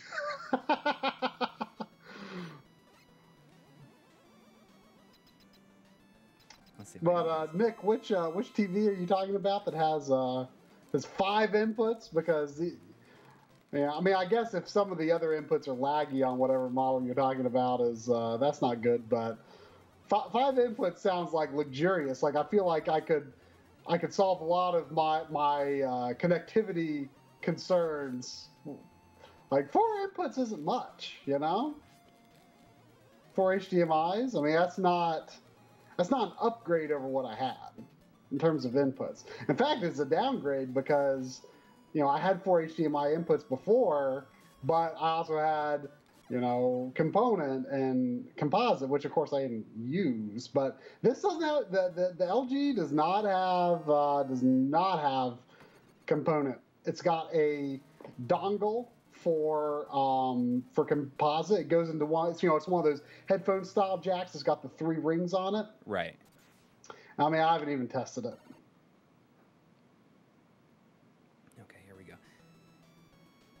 Proto Man time.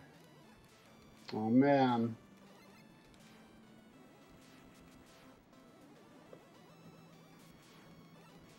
Someone's asking about curved TVs. Do they have an effect on lag or picture? I can't imagine why they would have anything to do with lag, but I think the curved TV concept is garbage. I can't stand that. I don't know if you have thoughts on it.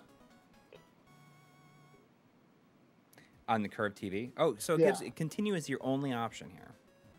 Oh, that's nice. Sort of, unless you want to go back and get your beats. Yeah, but maybe it doesn't let me because I've already gotten them all.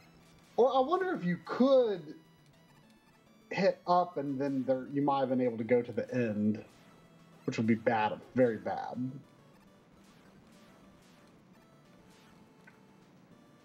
This is like an interesting kind of level here. I was not expecting. This is like something completely new for Mega Man. But yeah, I think curve is. What do I use on Proto Man? Do you know? Huh? Do you know what I got to use on Proto Man? Oh wait, he's doing something. Oh, maybe. Proto Man feels like a buster guy to me. Well, he's not even. There's the real Proto Man just showed up. Oh, he's like this. Leaves an L tank, whatever that is. Okay, so what is this thing?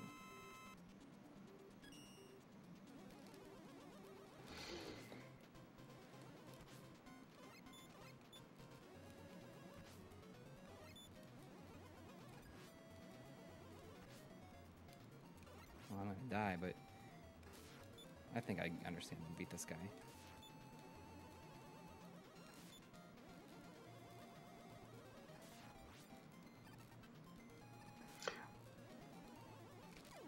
Okay.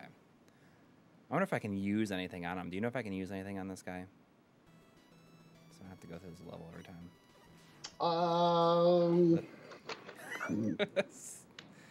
Spikes!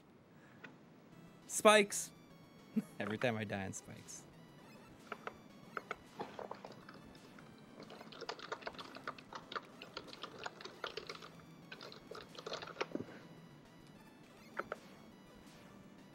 I'm pretty excited to go to this Missouri Game Con.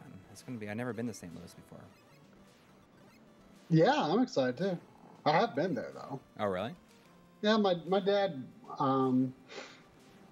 before his last project before he retired was in St. Louis. Oh, cool. So I went there once or twice while he was working out there. Let's see. Do you know, let's see. I feel like it's going to be something weird. Let's see. Proto Man. Definitely, it's not the napalm bomb.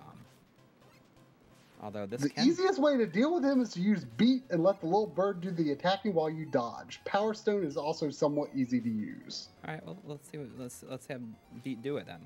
I mean, you went through the effort to get him. Yeah. I thought Beat like got you out of pits or something. I think he does in some games, but I guess he does something different in this. Yeah, it's like this is actually like, get him, Beat. Yeah. That's pretty cool. I cannot believe that Proto Man was not behind this. Every time. You've done well, Mega Man. Mega Man. Mega Man. Isn't that how Roll says his name? I don't know. In Mega Man Legends. Oh. Mega Man. Mega Man.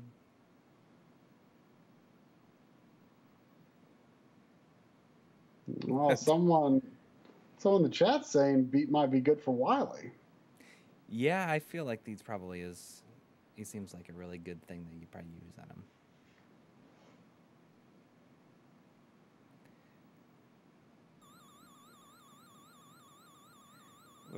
So he's got Dr. Light captive in his lab, and he's like, "Come if you dare." And what Mega Man said, I'm just not gonna go. I'm gonna go home. I've been trying to get rid of Dr. Light for a while now. I can't believe it took you this long to kidnap him.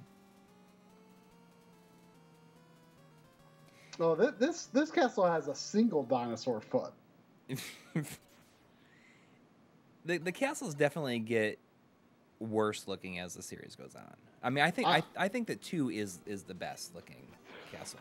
I mean, it's iconic, but yeah, I mean, I like the angle. That's at an angle. Let me see if I can find like a page that has like all the Dr. Wily castles on. I know there's one that's got like 2 dinosaur feet, and I'm pretty into that one.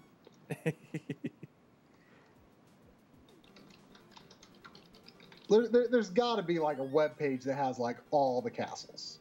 Yeah. If there's not, then there's a free idea, everybody. Okay, yeah, it looks like on the Mega Man wiki. So Mega Man 3 is the one with the double dinosaur feet. Okay. It's got like this bone that's just like sticking up. There's this giant bone just like on the side of the building. And then Mega Man 4, it's like kind of in the clouds. It's a little plain looking. It's got 2 bones though. And then what can we do to like really up the ante? Let's put 2 bones on it. I mean, I kind of like how this 5-1 has the single dinosaur foot. That's interesting. Mega Man 6 is like a Japanese castle. These are like the most generic enemies in any Mega Man game. Mega Man 7's is pretty boring looking. Wow, and then 8's is just like awful. Like it doesn't even look like a Wily castle at all. all that extra power. Nines is interesting. It's kind of got like a, it's got like a technodrome, like the little laser shooting thing, you know? Yeah. Like the fork thing. Well, Mega Man 10's is like a weird tower. It's got Mega Man 10's has some dinosaur feet, or it's more like sloth claws, really. I don't think that would kill me. I thought I'd have enough room there. Oh, well, no, I do have to do the joke. Oh, the Game Boy, the first Game Boy has like a lot of bones in it. That one's pretty cool looking. I kind of like that one. The more bones it has, the better. Bones and dinosaur feet. Oh, there's a Wily Castle in Mega Man Soccer. Really?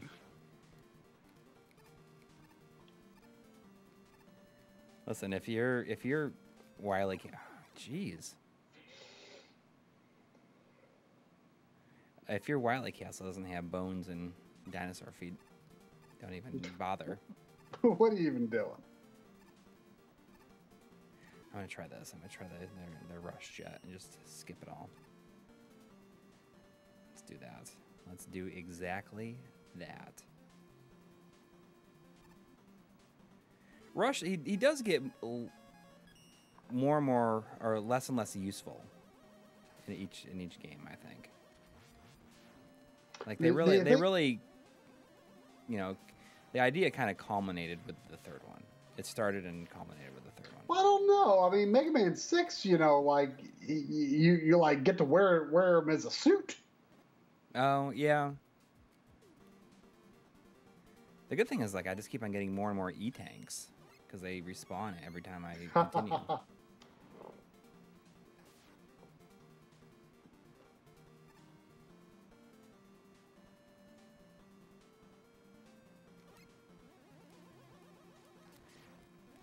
This one really goes all in on the let's take some sort of inanimate object and put a couple of cartoon eyes on it. That's like... Say what? This one really goes all in on the let's take like an object and put cartoon eyes on it. There's a lot of cartoon eyes on like every single enemy in this one. Well, I mean, isn't that kind of just a thing? It is, but I feel like they do it more and more. Mm.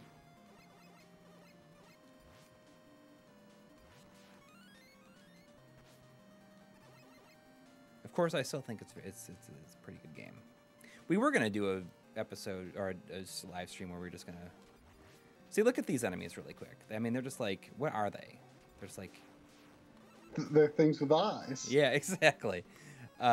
We were gonna do a live stream where it's just where we're gonna play games that we would assume are bad.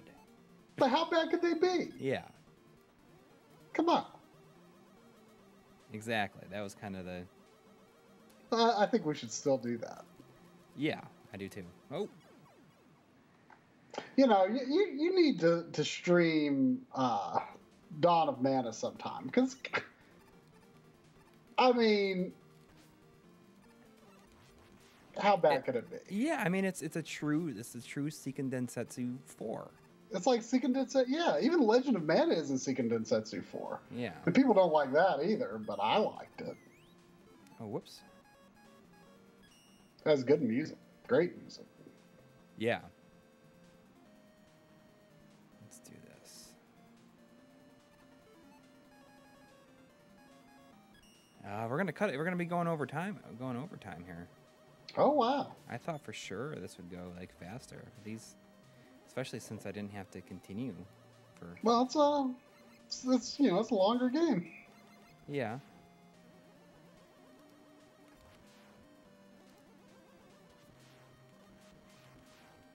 You got bogged down in Crystal Man stage yes. for a little while.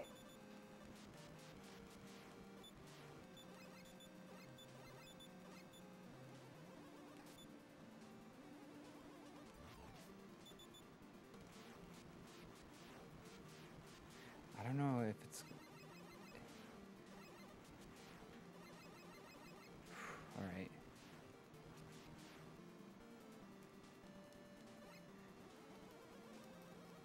Whew.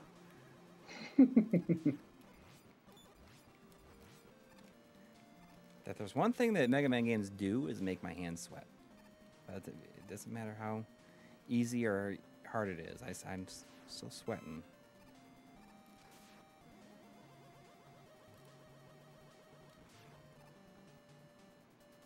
People are talking about clone systems and stuff, and you know that Super Famicom game I bought in that Shubibin Man series, or however you pronounce it. Yeah. So that was from a company called Columbus Circle, which I'd never heard of. Well, apparently, I guess they make like clone systems and stuff, and I guess they've maybe made some other reproduction type games. What was unique about that one was because it was the fourth game in this series that only got a Satellaview release. So it was kind of cool that, as far as I could tell, it appeared to be a semi-official release in the sense that the owners of the IP, their logo is on the box. So, I mean, I assume they had permission. So I don't know the details, but I'd never heard of them. And Shubibin Man. Yeah. It was like the easiest game I've ever played, too. It was like laughably easy. I died like 3 times. But anyway, but apparently I didn't realize it, but I guess they make like some clone systems, and maybe have made some other like cartridges. So I don't know if they're like considered any good of a company or not, but it kind of made me think, as like I got that like right around the time Renee released his article, and I'm like, oh no. Is it gonna be bad? Is the flash inside this cartridge? Is it flash, or what is it? I don't know. Is it okay? And the thing is, it's like not like it's very similar to a real Super Famicom cartridge, but there's no screws and no tabs, unless there's a screw hidden under like the back label or something. But I don't see a way to open it without breaking it. So yeah, there was another. Finally got a U.S. release. Is the other Super Nintendo game, that Unholy Knight fighting game.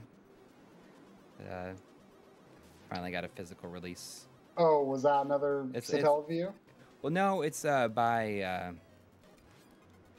I take it this is not what I feel like I gotta use the rush coil here.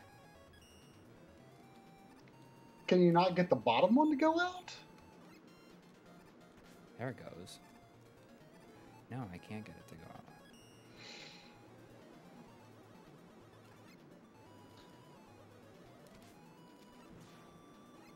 What the heck? I don't even understand this. It's like totally random. Oh, I shoot it. Oh. If I shoot it, it comes out. But it doesn't give you any. Yeah, it doesn't give you any kind of feedback. I thought it was obvious. Oh.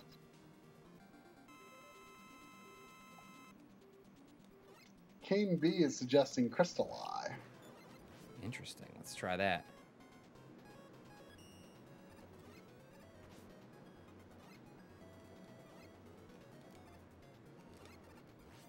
Yeah, that's I can. Yeah, it's doing some good damage.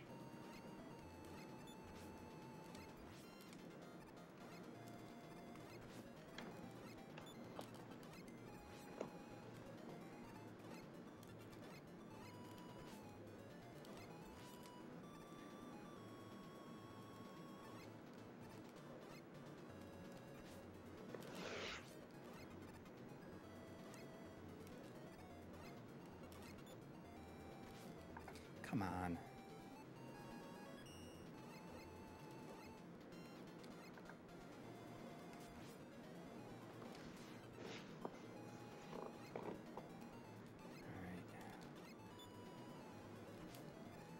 Holy mackerel.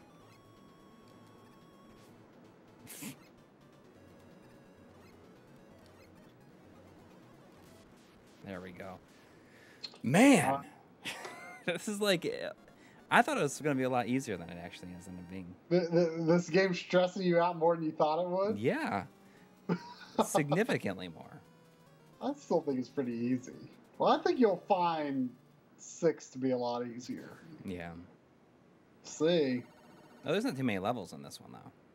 No, yeah. Once they started doing the dual castle thing, they started having a lot less levels in the individual castles.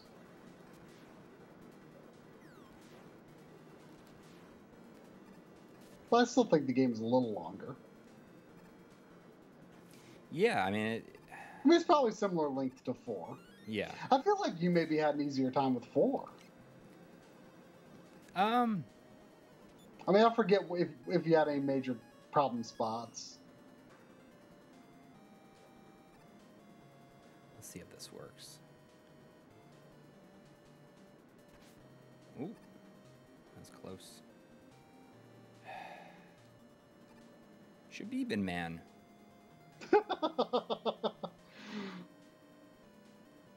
I should have played it on stream, but I just I popped it in to test it. I thought you did a periscope of it. I thought you beat it during the periscope. No.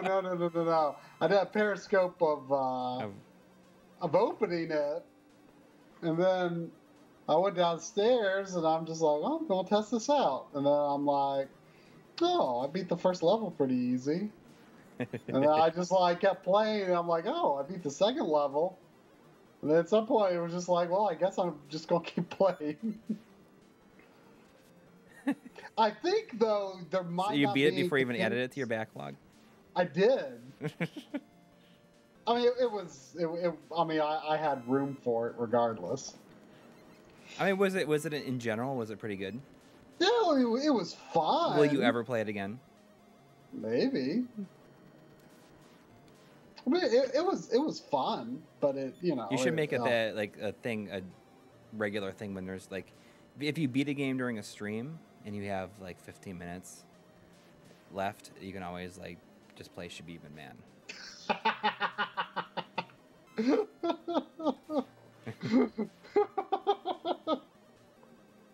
Shabibin Man. Yeah, I don't even know if that's the name of it, but I mean, it's something like that. All right. So what am I doing here?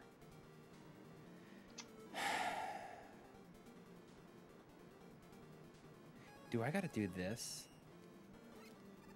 Yep. I mean, I feel like Rush Jet would get you up there. That would be my inkling, but it looks like you're a little low on Rush, so. Yeah. How many lives? Okay, I'm doing pretty good. Because I think after this is the.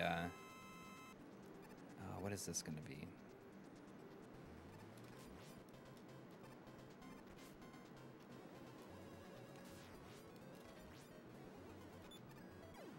That seems kind of tough. How do I get in there? How can I make that? You want me to look it up? I've still got this page open. Yeah, I mean, wait, I thought I did. Maybe it's the graphic, the gravity hold. It is not the gravity hold.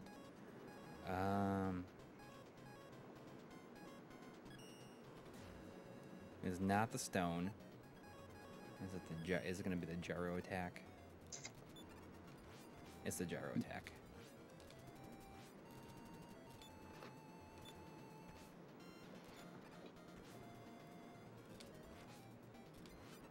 I'm dead though. That's tough because I mean he gets you in the corner. He gets you in the corner. Let's see. I mean, okay. Let's do that again. Yeah, there's more people on tonight's stream than normal than we've had in a while. I broke out I popped out the stream window and I can't see how many we got. I popped out the chat. I'm gonna use an E-tank. It doesn't tell me. It doesn't tell me how many. How many is it? It's 182 right now. It's pretty good. Come on, get in there. There we go. I use an E-tank because I just didn't want to do this whole thing over without the full gyro.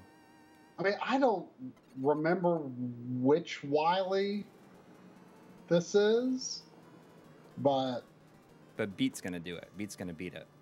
I feel like it can't be anything super severe. Yeah.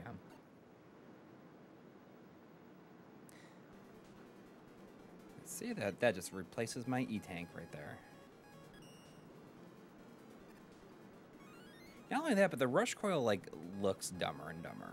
It like jumps with you in this one. Yeah. I feel like that's new. What do I need for this?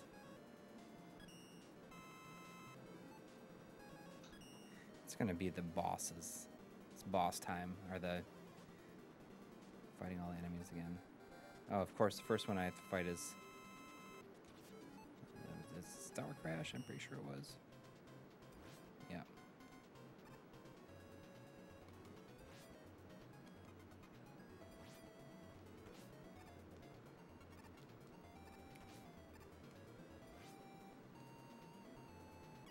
There we go.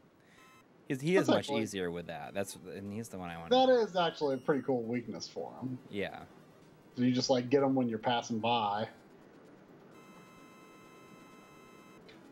Is it the slide? It's the C kick, I'm pretty sure, for him.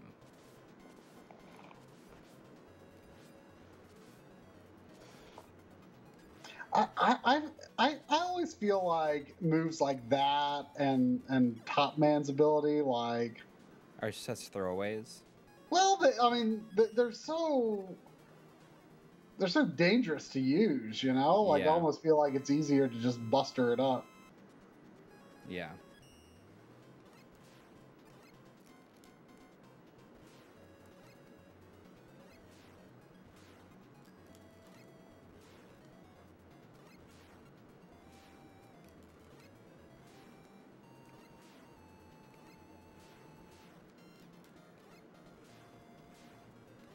So my mom's coming to visit this week.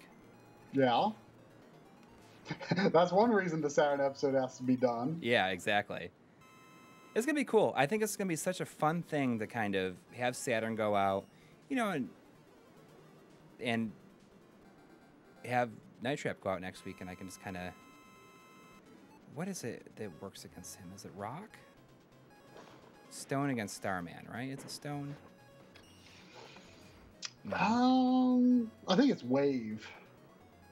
No, I used Wave already. No, you've got Wave full. I feel pretty sure it was Wave. You're right. You are right.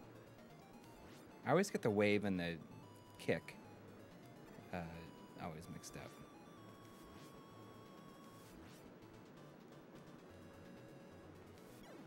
Yeah.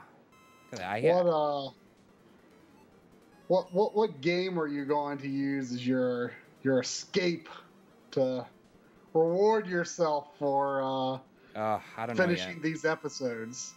I don't know. I have no idea yet. So we kind of you want to kind of explain it a little bit to people? Explain what? Oh, what? All right, our idea behind that, I was just saying that we should when we finish an episode, we should just reward ourselves with just playing through a game that we want to play through. That kind of forces us to, I guess, disconnect for a bit and recharge, which is, a good thing to do. Right. I didn't finish anything before playing Final Fantasy 12. I just wanted to. I reasoned I had time because, Night Trap is done and Saturn's almost done. So I thought, I've got time before my. Night Trap's been done for a long time, really. Right. But considering you're going to be releasing 2 episodes, I've got extra time. And I don't think the thing I'm working on, I don't think it's going to be that crazy. It's a little long. Like I want to say it's a little over 30. It's going to be a little over 30 minutes, I think. But like the B-roll is going to be pretty easy. Like a good chunk of the B-roll is already shot. Now I've got everything strung out. I need to put in a few more music tracks, but I mean I'm pretty far along.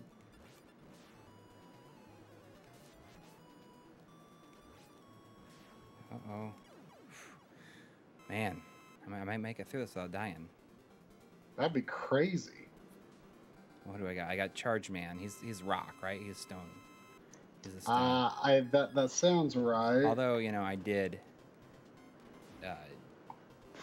I use an E-tank.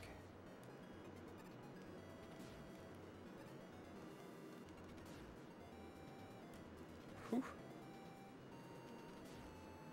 Get away from me. Come on.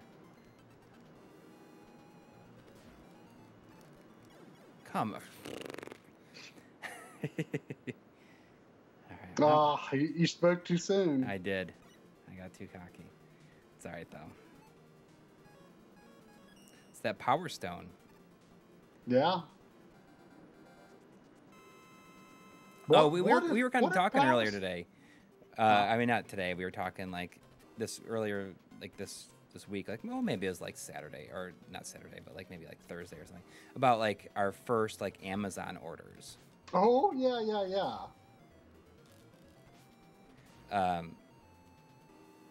And about like I used to do these surveys and get Amazon gift cards. This was like around 2000, right? This was 2000. That's crazy. The site, you got Suikoden 2 for like $40. I gotta do it brand again. new or something, right? Yeah, it was. I can't believe like I have to do it again. I should have just used my E-tank instead of wasting time. Yeah, I mean, going back through all my orders, it was pretty crazy. You know, I got Suikoden 2. I think it was $34.99 at the time. I got it for free. The site was called Jaboom. And if you did like so many surveys, you could get like $250 gift cards. And like I did a bunch. Like you did reviews on Amazon for this website or something? No, Jaboom, it was like essentially the easiest. Like I didn't even read the questions. You had to like answer from 1 to 5. Uh-huh. Am I gonna have to hang on, I'm just like focusing for a second. So I don't have to do this stupid guy again. There we go. Yeah, it was called Jaboom, and you just like it had like 1 to 5, and you could like go through. And I didn't read anything. I just like randomly did it, and like after a while, like they started to like catch on to people, so that they would like ban them from doing it. But for some reason, I guess I was just like good at being random.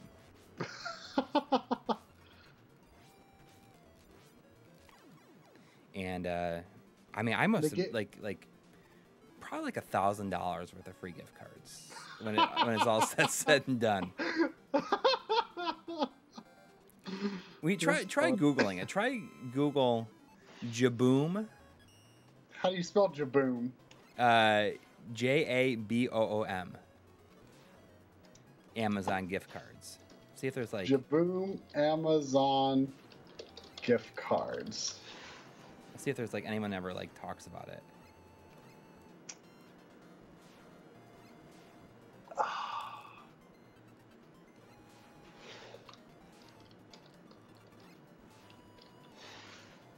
If there's any remnants out there, maybe you can see a screenshot of it. Oh, here's something. Anyone remember Jaboom? It doesn't seem like there's a lot of people to talk about. Is there any images of it? Maybe you can do a video about it. No. I don't know what else there would be to talk about other than Someone says, anybody remember Jaboom? I used to get 2 or 3 DVDs a week with all the Amazon gift cards I used to get. And that's when DVDs were expensive. Well, related to that,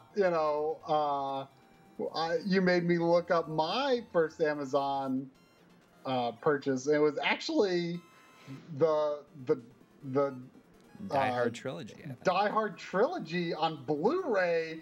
It was like $80. Which is kind of insane when you think about it. I mean, they're great. They're good movies. Like at the time, I was probably thinking, well, like I would think I was pretty new to Blu-rays at the time. Right. At the time, I was probably just like, well, Blu-rays are expensive. What are you gonna do? I really want these movies. Right. What are you gonna do? What are you gonna do? But now it seems like crazy to pay that for 3 movies. Yeah, I'm pretty sure I paid. I mean, it was like less. Wasn't like less than that or around that, or maybe it was not that far removed from that for that gigantic James Bond set. Right, but that's like 25 movies. Yeah, and it was much more recent, but still, like, I can't believe I paid that for 3 movies. Like, I look at that and it's like ridiculous. And that was like 2008, I want to say. Like, I didn't get on the Amazon train for a long time. Well, I thought it was just books for a long time. It was. I think a lot of well, right, but I think here you are buying Suikoden and Breath of Fire 4 in 2000. I mean, back then I still thought it was just books. If I even knew what it was at the time, I don't know. I may have not. I mean, even not that long ago, like my former boss was. I was telling him, like, oh, you can get that on Amazon. He's like, so they sell more stuff than just books. I mean, even relatively recent, there's some people, maybe some older people, but some people don't know. I think my dad thought that for a long time. And now he's got Prime. Accidentally, though. He signed up for, you know how it goes. You sign up for a trial, and then you don't know that you have to, like, turn off auto renewal.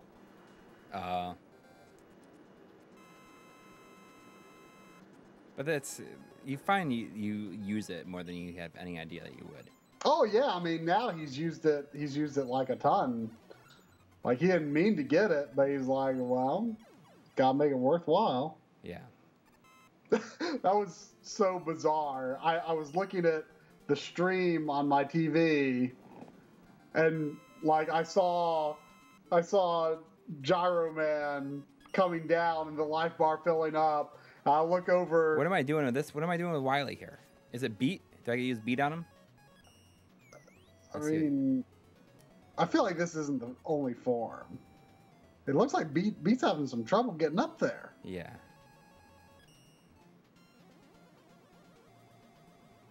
But it was weird when you were fighting Gyro Man.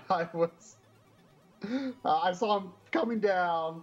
I saw his life bar fill up on the stream, and I looked over to Skype. I feel like I can do this. Let's see if this works. Where you're seeing me the live image, and he was blowing up there.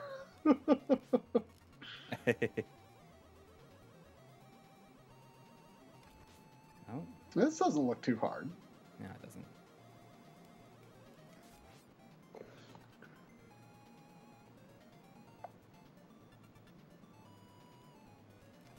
Yeah, this seems pretty easy.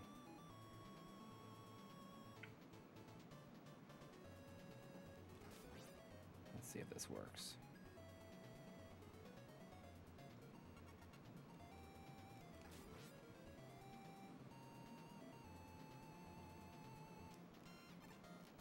Ooh, that was close. Oh, I almost messed it up. 2 more, I think. Ugh. I just took...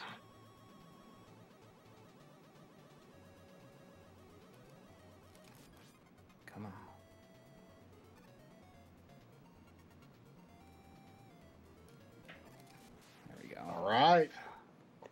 He escaped. Is it going to be another level? I think so. Final form at another level? I can't remember. Yeah, unless there's a secret level. But some other stuff I got for free. I got a lot of DVDs for free, for sure. You know, I got like Breath of Fire 4, Breath of Fire 3, Wild Arms 2. On the site, though, I was looking through it, it was listed as Wild Arms Second Ignition, which is the Japanese name. Right. And I think it says that. It might say that on the opening FMV. Yeah. You know what's interesting? If you watch like the Japanese version and the English version openings, Isn't the English version opening or the Japanese version like really, really awesome? well, I think it's the same opening, but they've got vocals. Oh, interesting. It's the same tune. Like once you know that, like you know, I watched it first. I'm like, oh, this is pretty cool. It's good music. But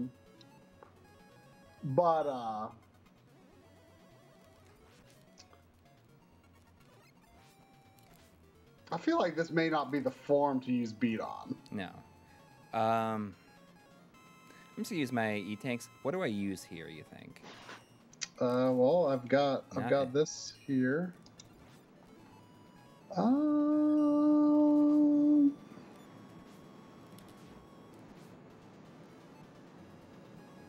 Says you can actually use the super arrow. Ah. Interesting. Yep, it works.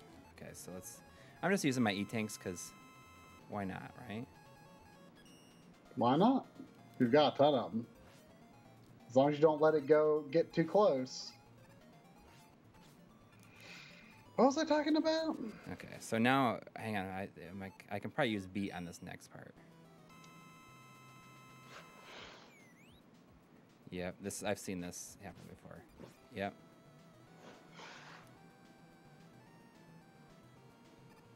Get him! I'm just gonna let him do all the work. I was talking about the Wild Arms openings. Right. Yeah, the Japanese versions have. But did you know that Disc 1, Disc 2 have different openings? Yes, I did know that. They're actually, I mean, they're both really good. I like the Wild Arms 3 opening a lot.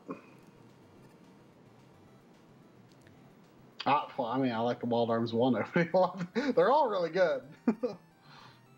Okay, so this is now he like knows where Wily is here, for the most part. Dr. Wily. Yep.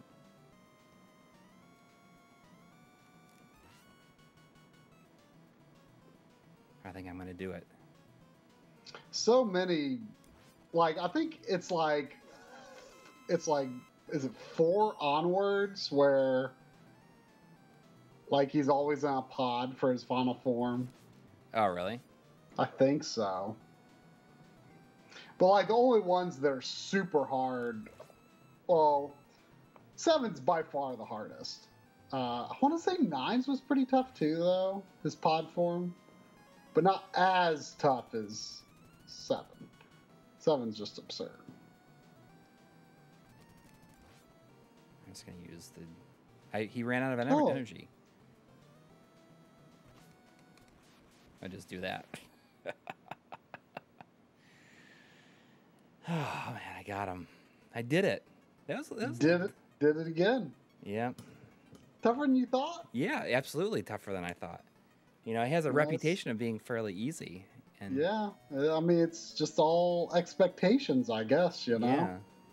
I guess I just went in thinking it was going to be so easy. And oh, wow, he's holding up the ceiling. Why can't you do that in the game? Yeah. Well, I guess then you wouldn't be able to move then. Oh, wait, but you just did. Yeah. Why can't you do that with those pounders? Oh, he escaped. That's a pretty neat scene. It is. Yeah. It's always such a good feeling to like beat a game on stream, though. Oh, yeah. So we got one more to go, and I played through all 6, all NES ones. When it will happen, I don't know. But I do know that the Saturn episode will be out at the beginning half of this week. Unless there's something happens that prevents it. So, I mean, you would be okay with releasing Saturn and then Night Trap a week later. Yeah. Yeah. I'm okay with that. I don't think it's gonna hurt Saturn. No, I mean it'll. I mean Game Boy, is Speaking of they should go hand in hand. Yeah, well, sure. Game Boy is really doing well. It's continuously our most viewed video every day. Well, it's only a matter of time before it catches up and becomes our number one most viewed. PlayStation should, in a matter of a week or so, I would guess, beat the N64 anti-aliasing hack. Which nothing will make us happier. Yes, because I hate that is our most popular video. Yeah. Because it's like something that I like. I don't even really care about that. It was just like, oh, this is an interesting thing. We should do a video on it, and then it blew up. Yeah. It's not something that I personally do or use or advocate. We were just saying, oh, here's a little thing that's possible, and it blows up. Yeah. The funniest thing about that was that we had, we were planning to do our behind the scenes and tour video as a celebration of 20,000 subscribers. Yeah. Back, April or May last year, and we released that video right as we were hitting 20,000, and we were starting to get into production on that tour video. And then when it released, by the time it released, because of how much that N64 hack video blew up, we had 30,000 subscribers. Ridiculous. Yeah, well, Matt Fowler's saying he thinks the Saturn episode will do better than we think, because Saturn is the hotness right now. Let me tell you, I really went out of my way to show as many games as I could in this thing. There's a lot of games in it. Yeah, I guess Saturn is a bit popular, right? It was kind of funny. There was I don't remember which. I don't remember what video it was in reply to, but we got a comment this week that said, "Ew, Sega Saturn." And I felt like that was such an out of touch comment. Maybe back in 1997, I could have understood someone saying that. I'm sure I said that myself in 1997. But it's now that we're past the time, it's we can look at these systems for what they are, and yeah, it may have not been the most popular system, and it may have not had the most games, but it's a good system. Yeah. I mean, there's a lot of cool stuff on it, and a lot of random obscure, and it's gonna kill me when people are saying, "Oh, what's this game? It looks awesome," and it's "Oh, it's $600." Yeah. I feel Hyper Duel is the game. Yeah. I love that shot of KO Flying Squadron, off the consumer CRT. Yeah. It looks so good. Yeah. It's a pretty cool game, and I mean, obviously, the SD card modded Saturn and pseudo Saturn helped make it possible to do this episode. You don't have that many Saturn games, and I've only got 5 or 6. And I wouldn't really be able to have shown the heavy hitters that everyone Panzer Dragoon Saga and stuff like that. Yeah. I mean, it's really cool. I'm excited about it. It turned out really, really nicely. What was I gonna say? It was on my mind, then it just slipped. You lost it. I lost it, but I remember what I was going to say, I want to say, people talking about Saturn being kind of hot right now. I want to say that stream that you did just playing a bunch of random Saturn games might be. I think it's might be our. It's either the most viewed stream, or I mean, at least the most people we had watching live. Yeah. I don't know about archive views. I think that it was either the most viewed, or at the very least, I think it's the most views of any stream where we didn't have a guest. Yeah. I want to say, you know, I would say it's like between that and the Kevtris stream were like our biggest streams. And Gaming Historian. Like the three of those are the biggest one we've had. But, you know, we'll get to do more Saturn games next week. It's going to be fun. I don't know exactly what I'm going to play yet. I think probably the most frustrating thing about the episode for me, like making it, was, I think I told you about this, is that since, you know, I don't have like late game save files in most of these games, it's a lot of like very early game stuff. Yeah, I feel like that's the case with a majority of that's the case with a majority of RGB episodes, though. I feel. I mean, yeah. If I've got a save available, I'll do that. You know, something that I'll do on occasion is if a game has a password system, I'll sometimes look up a password for a particular level, but right. I tend to, you know, not do that. Another challenging thing with it is that there is no like games on the system, and starting with this generation, there's not a lot of rolling demos that are like the same every time without a giant push start button in the center of the screen. Oh. So there's not a lot of stuff where I have a segment at the end where I compare like a lot of like, you know, Saturn games to like later ports of them. You know, it's just like a fun little thing to do, and I couldn't get, you know, them to match up because the press start and it's like different every time because like a lot of them just like use like the AI. You know, like for like virtual on, you know, it's just like fights, but they're different every time, so I can never get it to match between them. So I did it a little bit differently. I think it still works though. It's only like a minute long, this segment, and it runs, the whole episode runs like just under 24 minutes, I believe. Which is, I'd say, about that's appropriate for Saturn. Yeah, I mean, honestly, that's pretty long considering, you know, considering that there's nothing crazy about it. I mean, there's no, you know, HDMI or like reveals or anything like that. And you look at N64, and that was like 22 minutes. Yeah. Yeah, well, you know, they just keep getting longer all the time because we get more and more into how the system works and stuff. Yeah, it's just fun to, like, even if it's not like anything crazy, it's just fun to say, like, to explain certain things. Yeah. I think the PS2 episode especially is going to be a lot about how the system works because I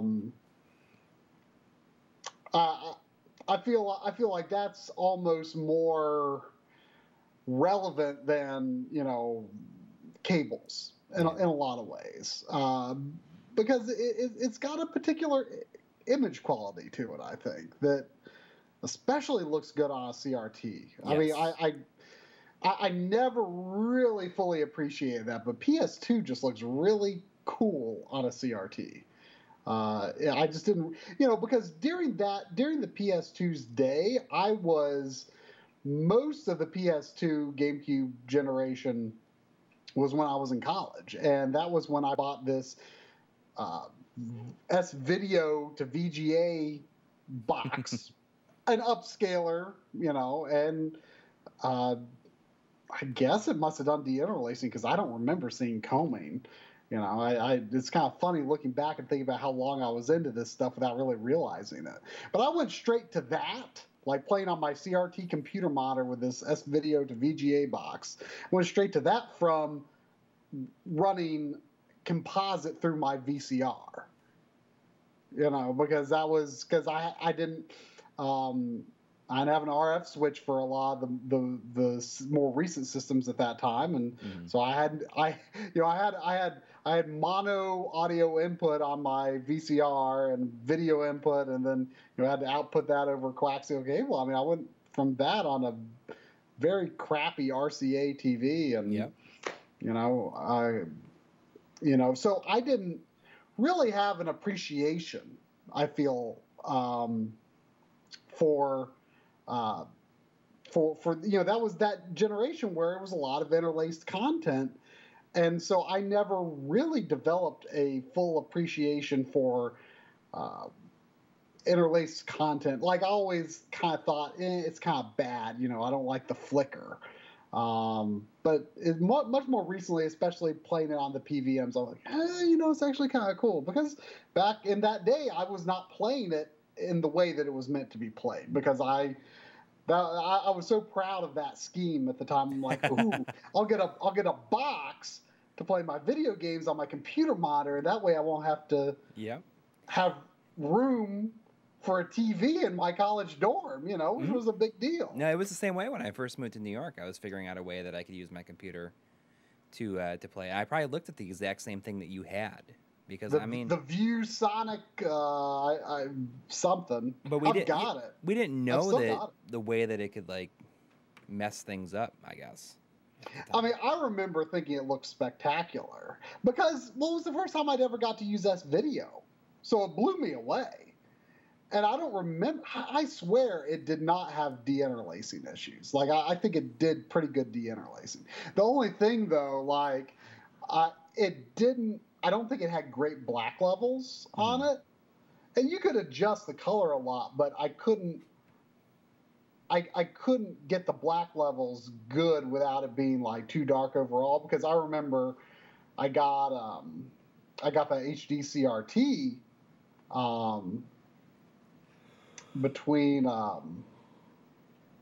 my sophomore and junior years in college. I had an on-campus job and saved up all year to get that HD CRT.